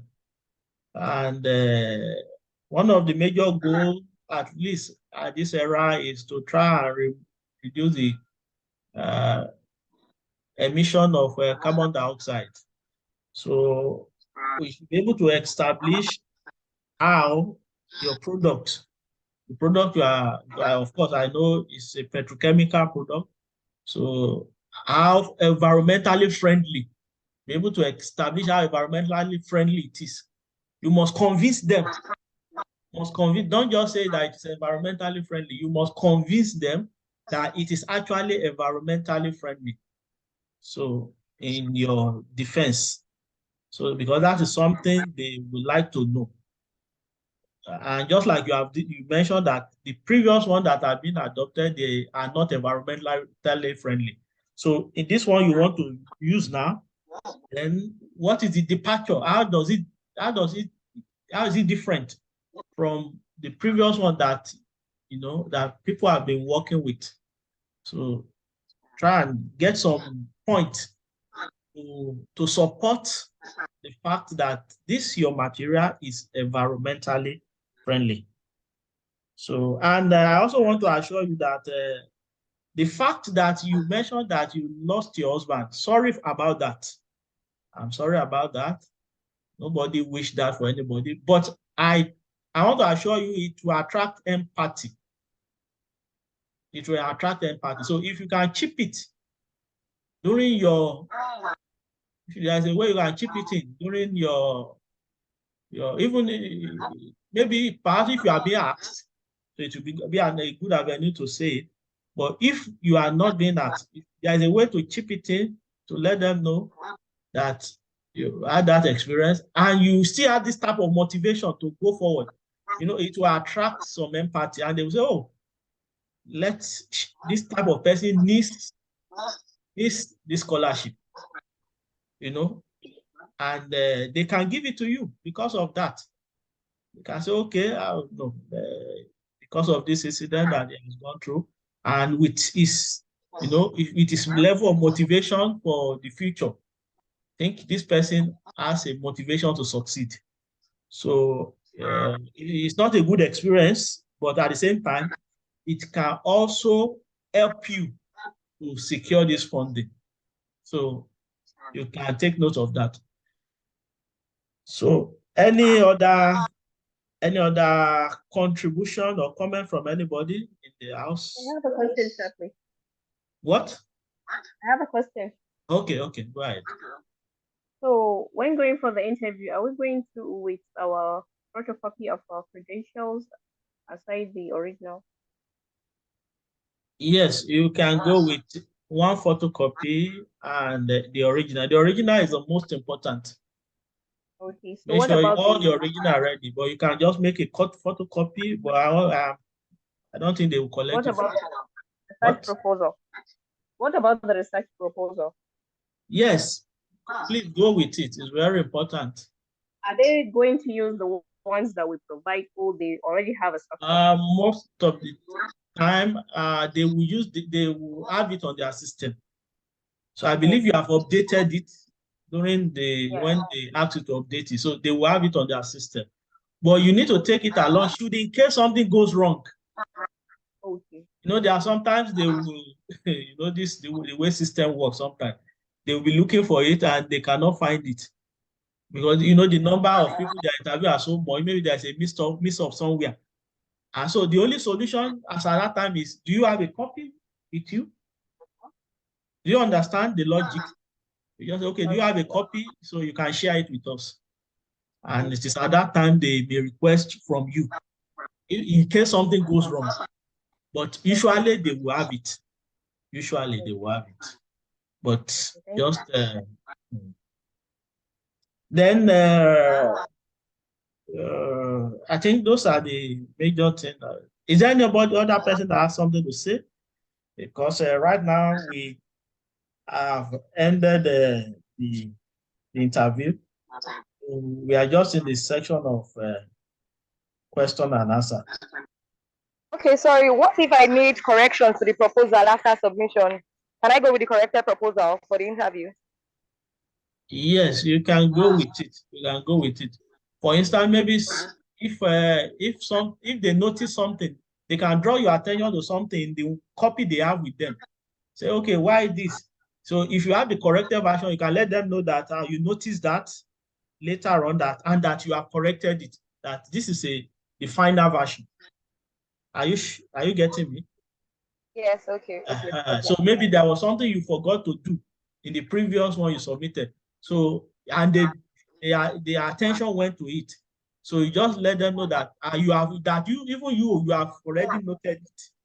So because it is good that you note it and not them noting it. Are you getting me?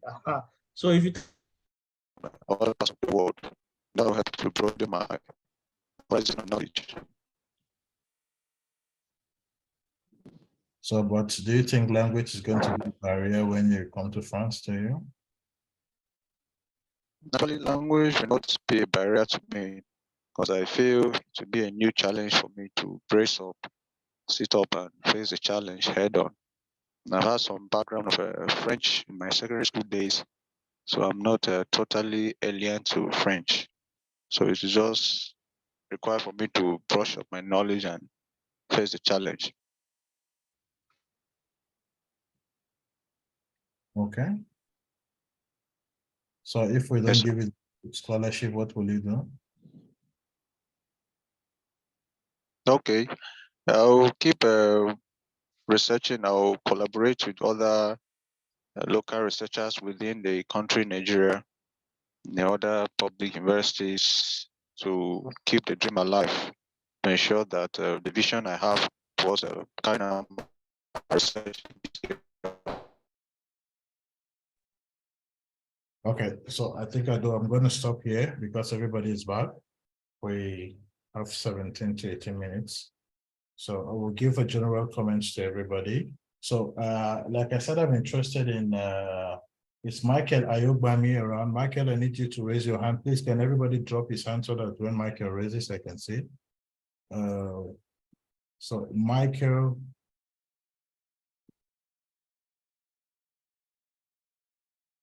So hi, Michael. I think I welcome everybody, all the facilitators. I'll ask you to unmute when it's necessary to comment. So Michael, I'm asking you to unmute so that we'll have a discussion with you before we question.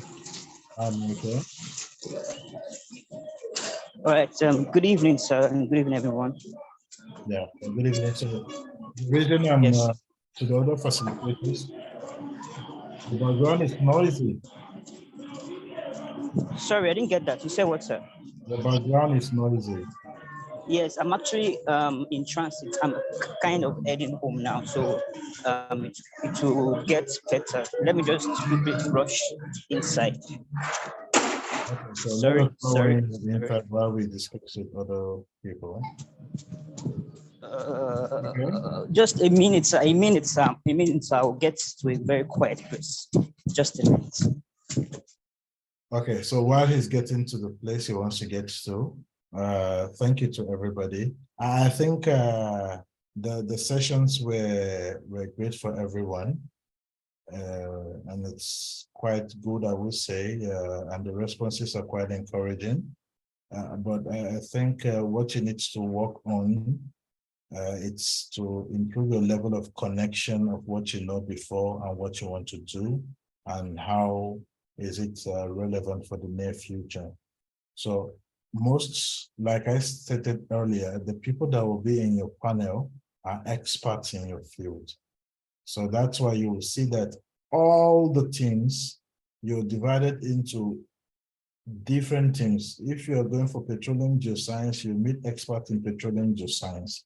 If you're going for engineering, you're going to the team of engineering. So you meet professors in engineering, you meet industry experts in engineering to have a discussion with them. So it's important to know that you're not meeting somebody that studied sociology to interview you on with regards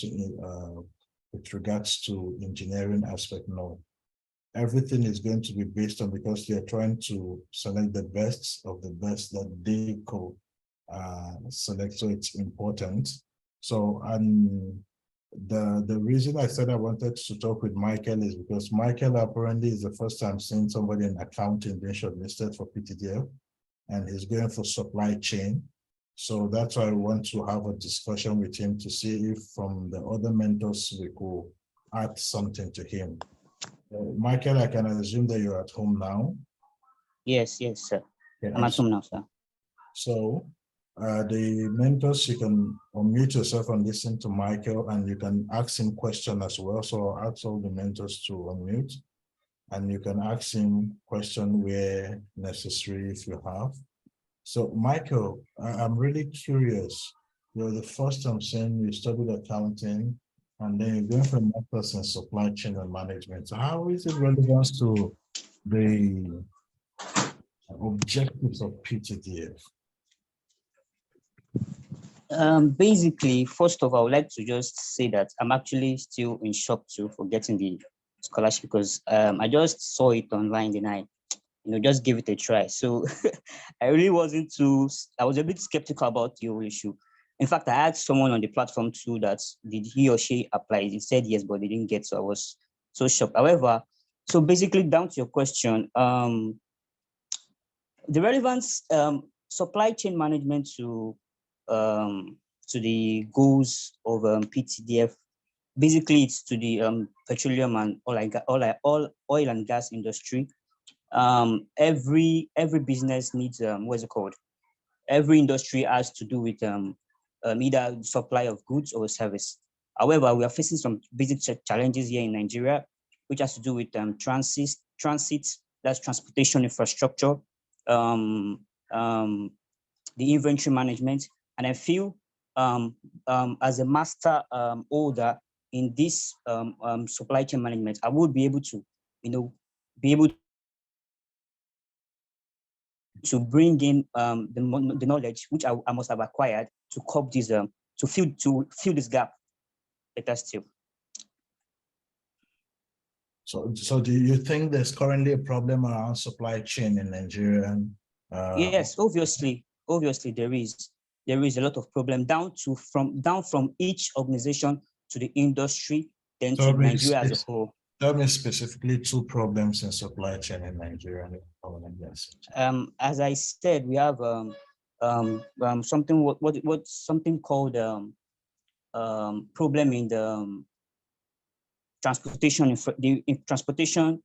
issue, which is the infrastructure, which has to do with which brings about a tedious way to transporting or to transiting goods and services and all that, and also the inventory management as well. The ports congestion in the Nigeria is one of the issues in supply chain management.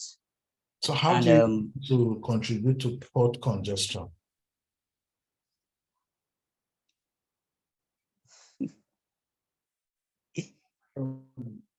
I feel if I can assist you a little. So there is a colleague of ours, like in our cohorts, who is studying supply chain currently. He's a PTDF scholar and then he's studying supply chain currently. So I will try to look for his contact and see if he can help you. That is one. Now, when you talk of supply chain, it's not in isolation to logistics. The process of production, from the process of exploration, from the process of planning, exploration, transportation, selling, even down to the end use, has to do with supply chain and logistics. So I think you should look for the gap in between these places and then use it to back up your claim as to why they should finance you. But I'm very sure there's a colleague of ours that's studying supply chain currently as a PTDF cohort. Supply chain is an integral part of the oil and gas. It's like it's a very strong aspect of oil and gas, and it's also a strong part of business. There's a lady who wanted to study something similar last year. I reviewed her SOP. She didn't scale through the interview stage. So your course is valid. This is like a form of encouragement to you. Try to look for the gap in between. Try to see the connection. What if you are practicing in this field, how it relates to oil and gas. I know it's not something that is common. I know PTDF gives a window to people who study management and this aspect of logistics. So there's PTDF, I think it's like 4 phases: engineering, sciences, management, and I think law. Like these are the 4 fields. So management was included not quite long, maybe like 2-3 years back. So management is one part that's been sponsored by PTDF. So you should try to look into what I've said, the logistic aspect. There's a high cost of fuel in the country because of subsidy removal. If there's any gap, or if there's a way that you feel supply chain can come in to reduce the cost or to assist in one way or the other, I mean, anything is possible. In as far as you can support, your motivation with the required evidence, with what you've done in the past and everything. So, and then I think, tell me about your previous background. You have a PhD in accounting. You have been working in the accounting, or you worked in another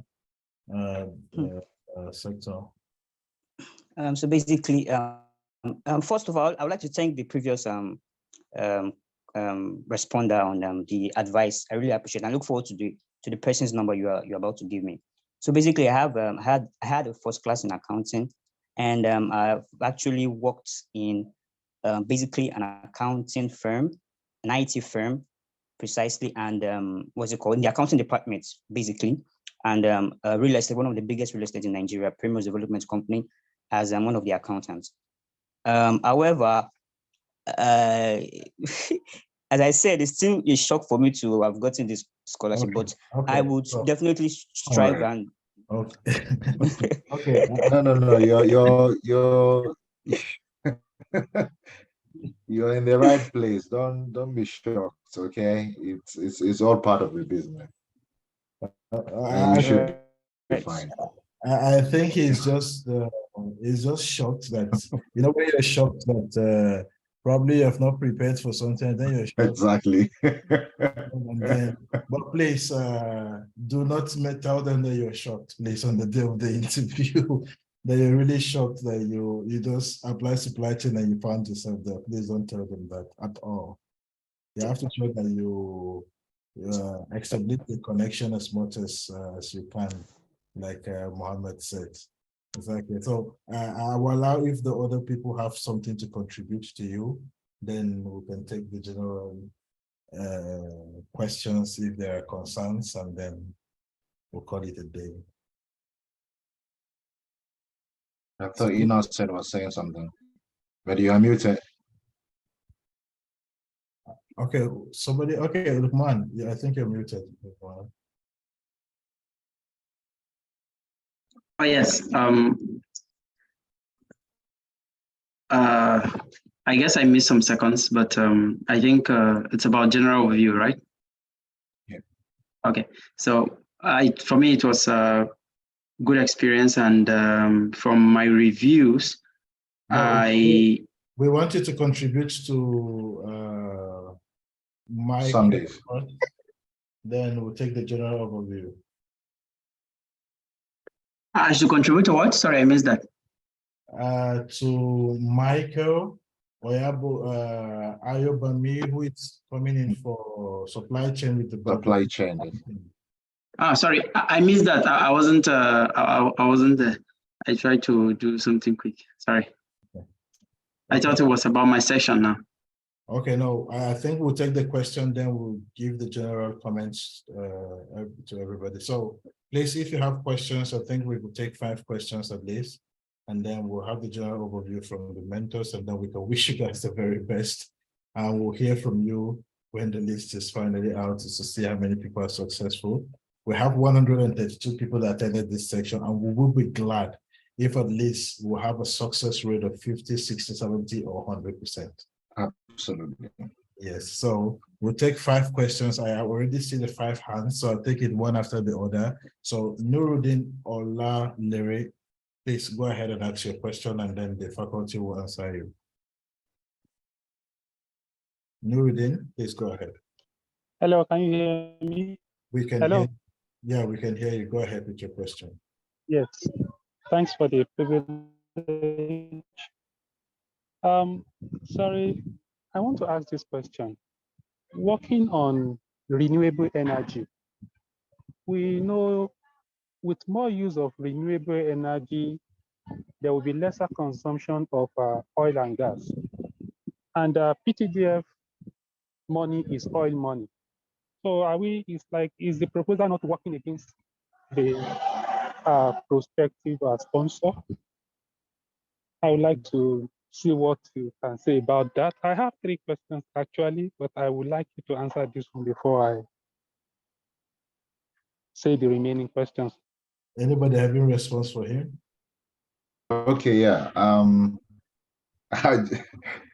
Actually, his question is absolutely valid. And one of the things I have always tried to tell people who are talking about renewable energy is that you have to be absolutely careful about what you propose. Because we are, at the moment, an oil economy. And if you go there and criticize oil and gas, okay, in reality, I'm not talking about what is on paper.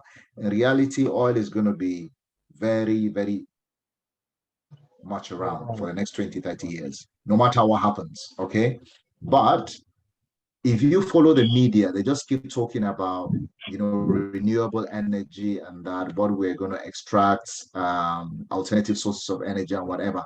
It's better to say, in terms of our revenue generation, what you are proposing should serve as an alternative source of income, to augment the oil and gas industry, rather than just saying, oh, renewable energy. So if we produce if we generate electricity from wind energy in the northern part of Nigeria, for example, and export that to other African countries, you are supplementing. You are not really like, criticizing everything. So it's just a simple his question is valid, and it's a simple advice for those who are talking about renewable energy. Whatever it is, just say that you're supplementing, you're adding value, rather than just criticizing, what we have established based on oil and gas production and stuff like that. I will come in, Dr. Anli. I think you should understand that even the oil companies, almost all the big players now are renewable companies, energy companies, not oil and gas companies. So you could see that Total has changed its name to Total Energy. I know Statoil has changed its name to Equinor. And almost all of them. Now, the reason is because they are factoring all forms of energy. I think last week I went to Austria for a conference, and we drive all through Germany. And one thing I've seen is Germany uses all forms of energy, and this is common to almost all the European countries. Now you have the oil and gas. Imagine we have a lot of solar panel base or solar panel stations in the northern part of Nigeria, where you have a lot of sun. Imagine where you have wind turbines in part of Nigeria, where you have this strong, crazy wind. Let's say maybe around Zamfara, all those axes, and all of this is contributing to the energy the nation is contributing, like Dr. Ali said. We're exporting this energy to the other neighboring countries. So just read around how you could augment to the oil and gas sector, because PTDF is interested in everything that has to do both with the oil and gas, with the environment, with the energy sector generally. So just make your points right as much as possible. So I think Nuruddin. All right, thank you very much. Okay, that's fine. Yes, thank you. Can you hear me? Gideon, I think Nuruddin will take another. Hello, can you hear me? Hello? Hello? Yeah, so Nuruddin, we're going to take a question from another person. Is that okay? Hello, I'm still with you. Do you have another question? Hello? Yes, I have another question. Can you hear me? Very fast, go ahead, hurry up. Yes, thank you. Please, I want to know the mode of the interview. Is it going to be a sort of relaxed mode, as maybe you're going to sit down and interact, or you're going to use maybe like a projector presentation or something?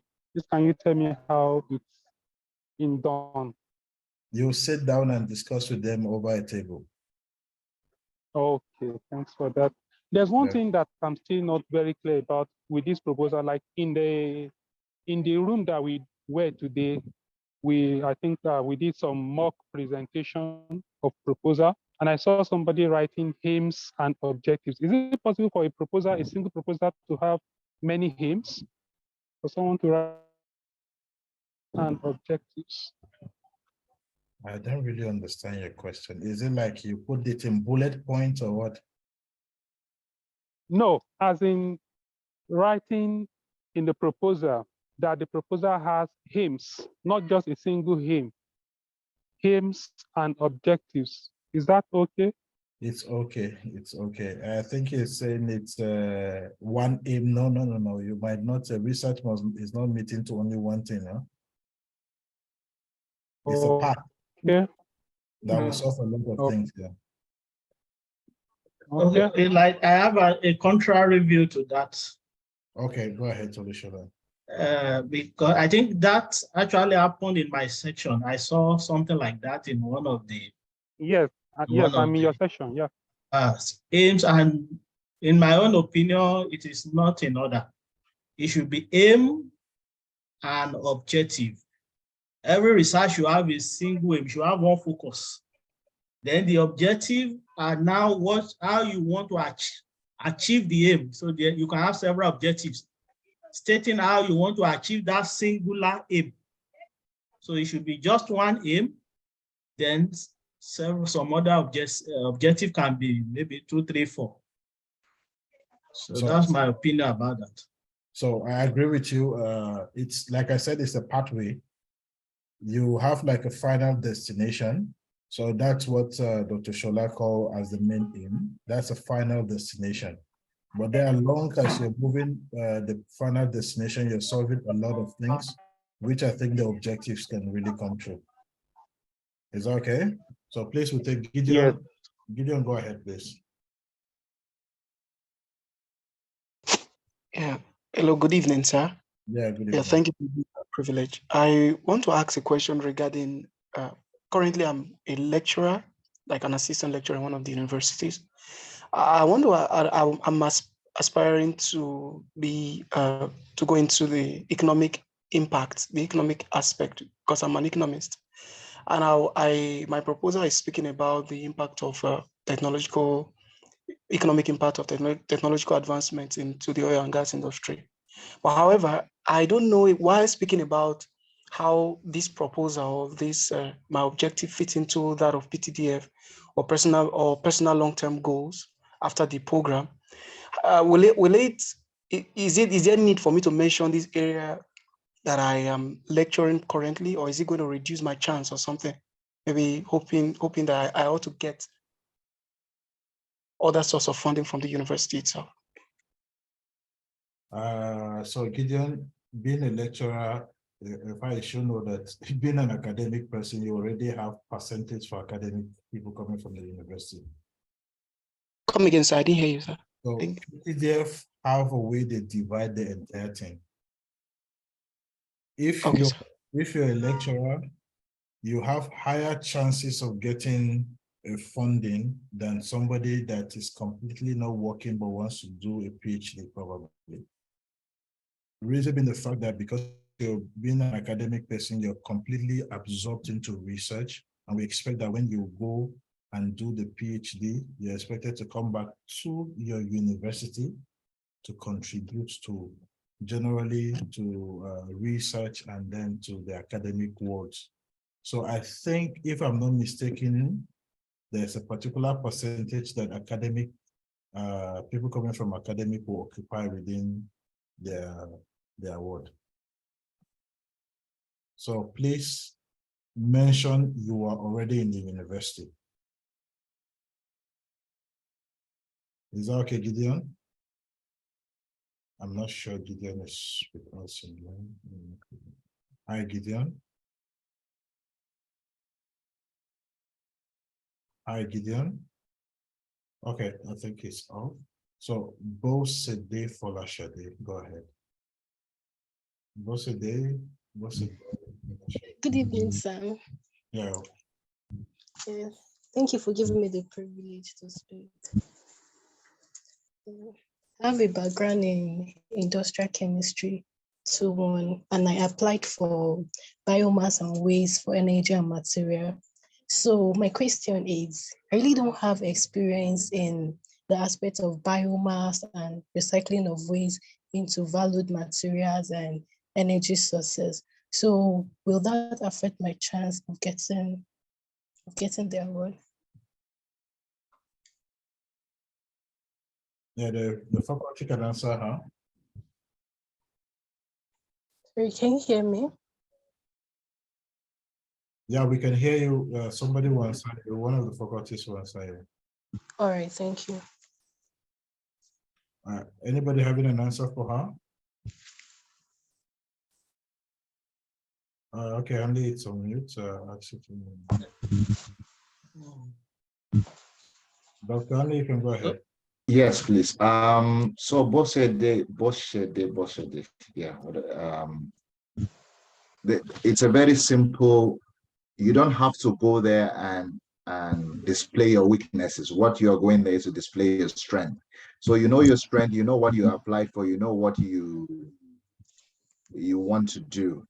Okay, concentrate on your strength. Okay, Forget about the fact that you don't have any experience in anything. Okay, that's why we're all learning. We're all building ourselves. So concentrate on your strength, what you know you can do. That is what you're going to present to or to defend yourself there before the panel. Okay. All right. Thank you.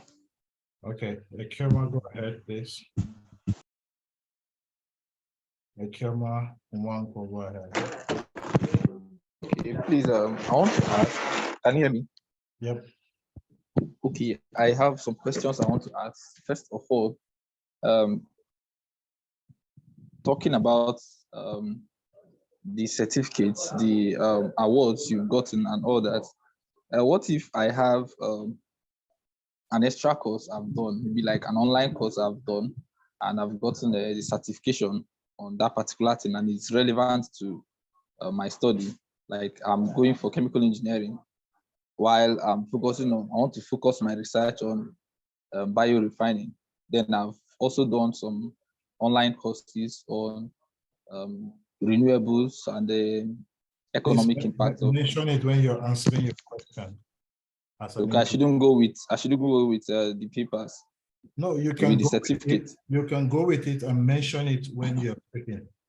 So, but in case you want to confirm, do you have a proof to that? Then you can pick that from your documents. Okay.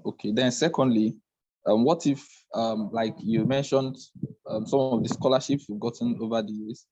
What if the scholarship I've gotten, it's not like a nationally recognized scholarship? Let's say someone organizes a scholarship program for, there is this guy who was vying for a particular position in the House of Assembly. He organizes scholarships and all that, and I was a beneficiary. I have a certificate on that. Can I also tag it by going? Well, was it a competition? Yeah, it was. It was a competition. We wrote exam for it. Oh yeah, you take it. Okay, and lastly, my interview, I'm from Southeast, I'm from Abia State precisely, but I chose Port Harcourt because it's quite, I'm saying Port Harcourt. So I chose it as my interview center. Since the scholarship is the peak per state, will it affect my, am I supposed to do it? Okay. So they will, if you like, you're from Northwest, you go and do your interview in Port Harcourt. Not because all results will be sent to PTDF, and then there will be, it will be ranked. You see? So if you do your interview in Lagos or Port Harcourt, it does not matter. Just go there and just blow the minds of the interviewers, and they will give you 100 marks. Imagine you have 100 marks and I'm claiming it already. Thank you very much, sir. And thank you so much. Okay, Ado Oida, go ahead, please. We're taking you. Ado. Thank you so much for the privilege to ask my question. I want to ask, what are some of the questions that we can put before the panel of interviewers? Some of the likely questions that we can ask them.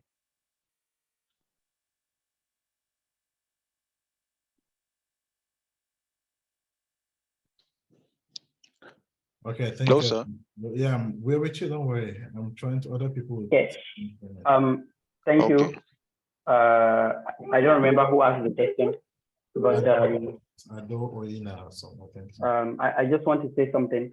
First, I want to clarify that for those who have been answered, we still see hands up. Please just look at your screen and try to lower your hand. And I was also going to mention that there are some questions in the chat. I could try to, in one sentence, just clarify all of those. And I think the question you asked was already asked in the message. So I think it's about what kind of question can we ask the interview panel. Yes. So my direct answer is yes. And this is what I always encourage, that you have to try to be in tune with the people who are interviewing you. Just very early on, try to make sure you are in, that rapport, you need to create it just immediately.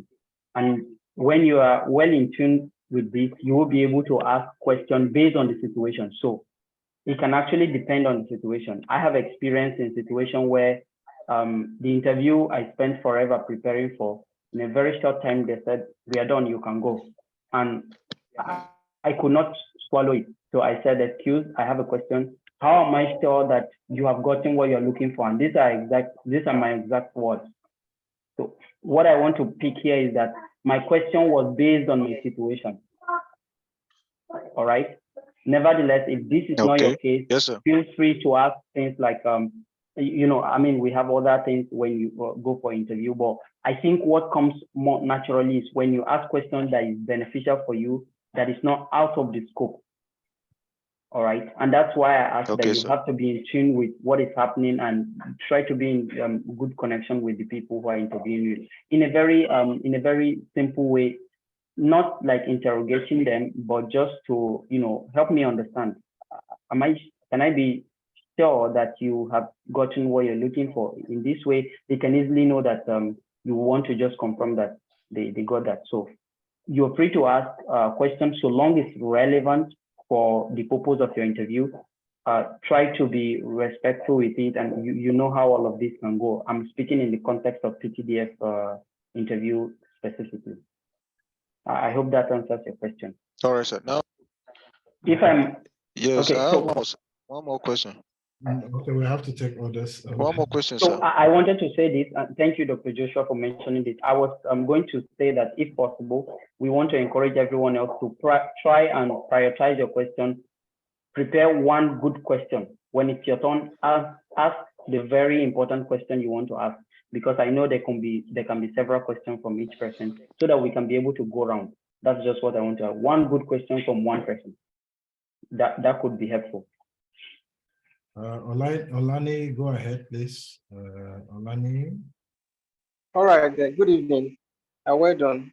Actually, you guys are doing a very great job. Can you hear me? Yeah, we can hear you. Perfect. All right. So my question is,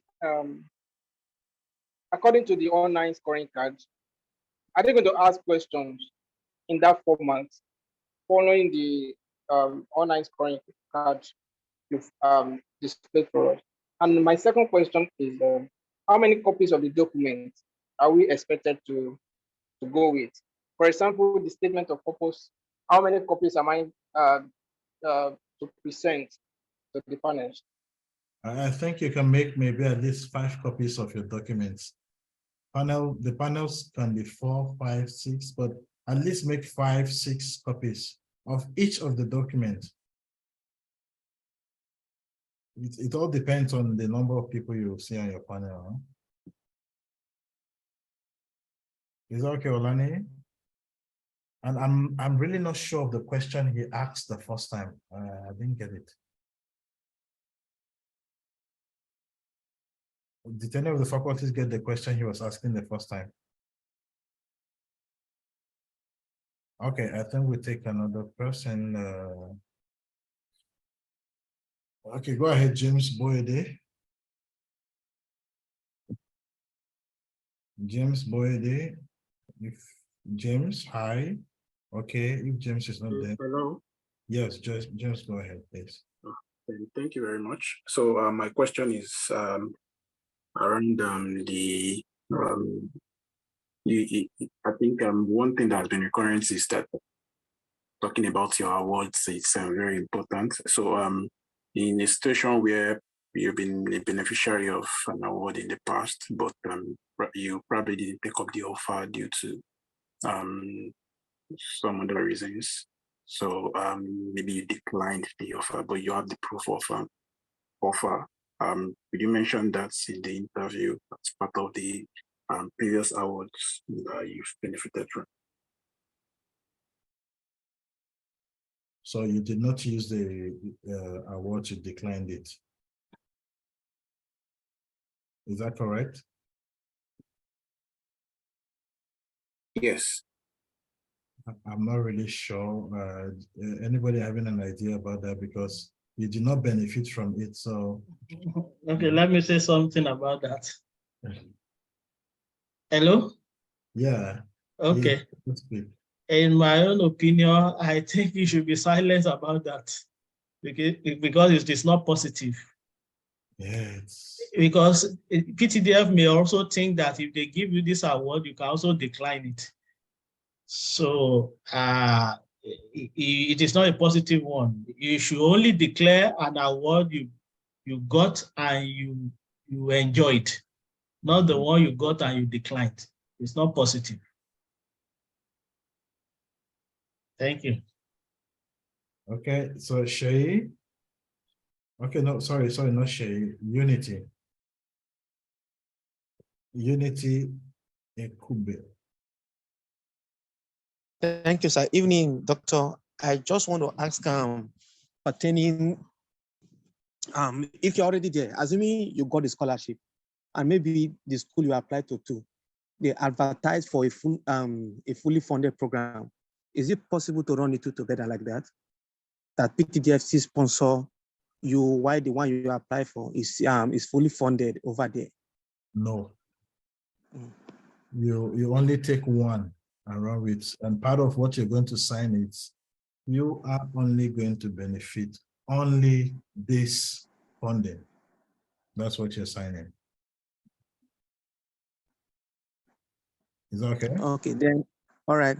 So if either you select PDF or you go for the other one.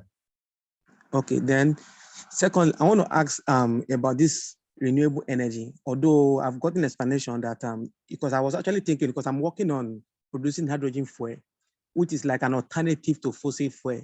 So although he has said it's not contradicting, because we should be thinking about going to that too, because so that when they totally phase out fossil fuel, we should have something to do. So I want to still ask, is he not still going to contradict, or they say, well, I can still go around it to still make it look nice to them? No, I don't think it's going to contradict, because I can tell you with authority that every oil company is doing research now on oil and gas.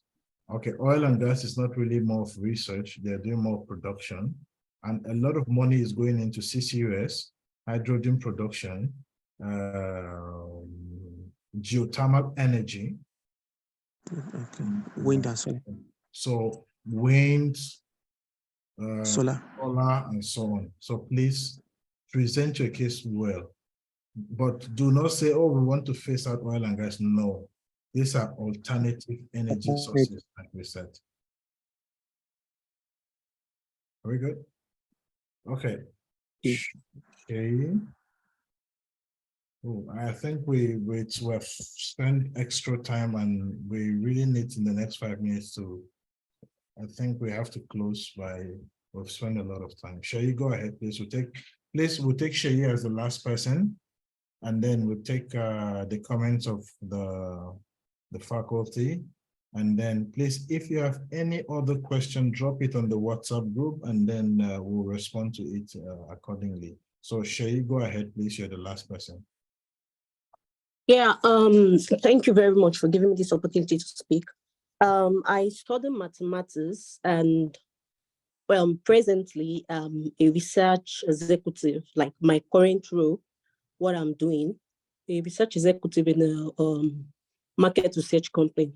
So my SOP is about data analysis, because that's what I'm actually doing as well in my place of work. But when I was applying, my choice of school, I could not find data analysis there. So I picked petroleum data management. So I don't know, is there any implication, since looking at the SOP and what I picked for the school?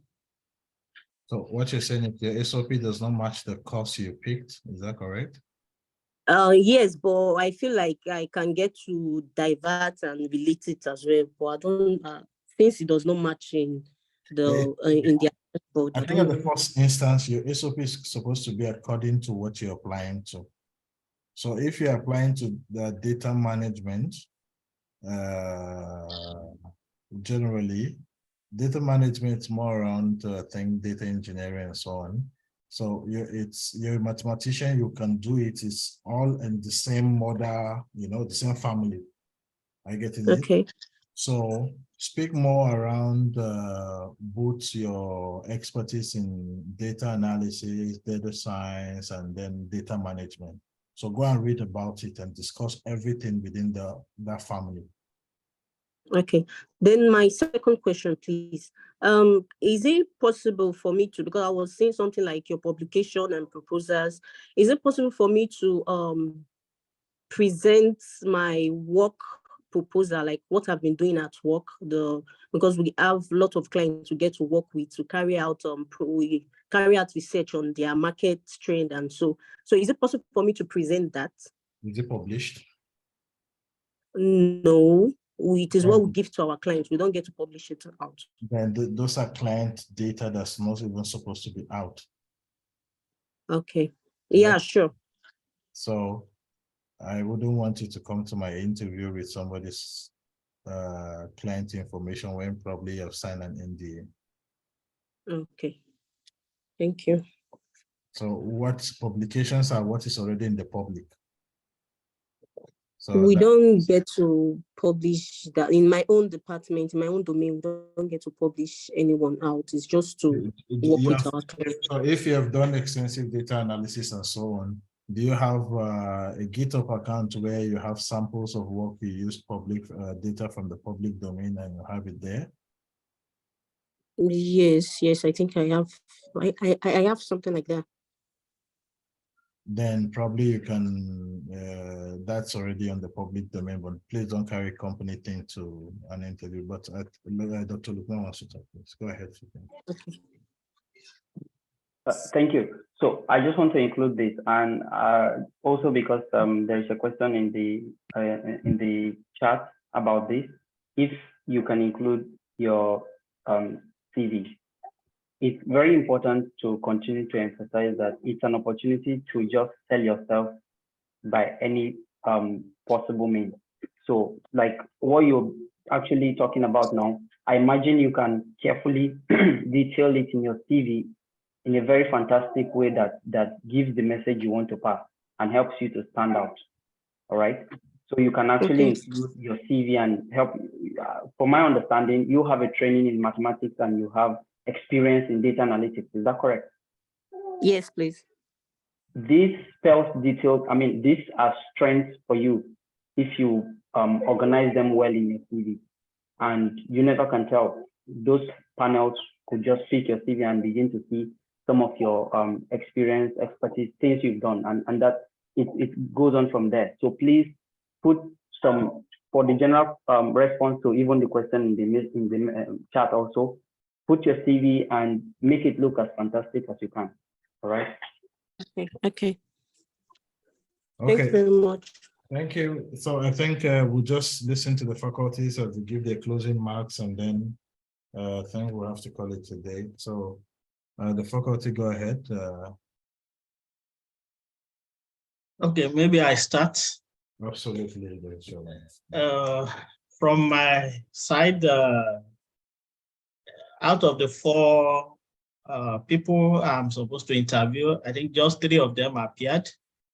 And in my own judgment, I think from their presentation, they have what it takes to really get the award, because they are actually they presented with all clarity, and they have a good knowledge of their study.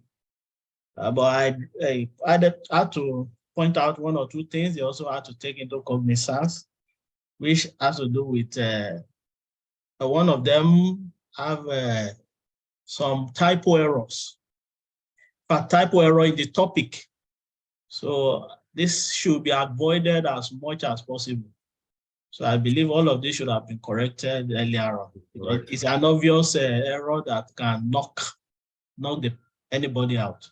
You can correct it before and print a new document to take it down. Exactly. That's what I wanted to say. So correct. If you still notice error in your work, correct it. Take a copy along. So even if it was pointed out, because possible the interviewer will have a copy on their system. If they point it out, you can let them know you already take note of it, and this is an updated version. So they will know you already know about that. Then Then one question that will usually come is that why don't you consider doing your PhD in Nigeria? Somebody will ask you that, because I was asked that type of question in my day, that why are you going outside the country? So you must be able to give them a good answer for that. Not discriminating Nigeria University, because from the responses I got, some of them were saying, oh, our university here do not have the facility. No, don't tell them they don't have the facility. You are indicting the government that they are not doing their work. You can let them, you can just tell them that you want, for the sake of exposure, for the sake of exposure, you want to go to a new environment. Maybe you did your first degree, second degree in Nigeria, so you want a new environment where you can learn new culture. So, but not that our university are not good or we don't have the facility. Please don't say that. We should take note of that. Therefore, another thing that we should take note, be ready for, is that somebody can ask you that if you don't get the award, what will you do? If this award does not come, so you should also have an answer for that. That what's your plan? That what are your future plans? Even if you don't get this PTDF award. So I think those are the major. Then, as much as possible, we should be very. We should speak with clarity in terms of we raise our voice properly. Don't let the interviewer start asking you, what did you say? Can you repeat yourself? It's not too pleasant. So be clear from the beginning to the end. So thank you very much. Okay. Then Dr. Hanley, it's Mohammed around. Okay, I'm meeting you, Dr. Hanley. Go ahead, please. Yeah, I will just give a brief. Yeah, it was an amazing experience interviewing people. I think for those in my cohort, I had to ask them first, should I be nice or I should be very mean? And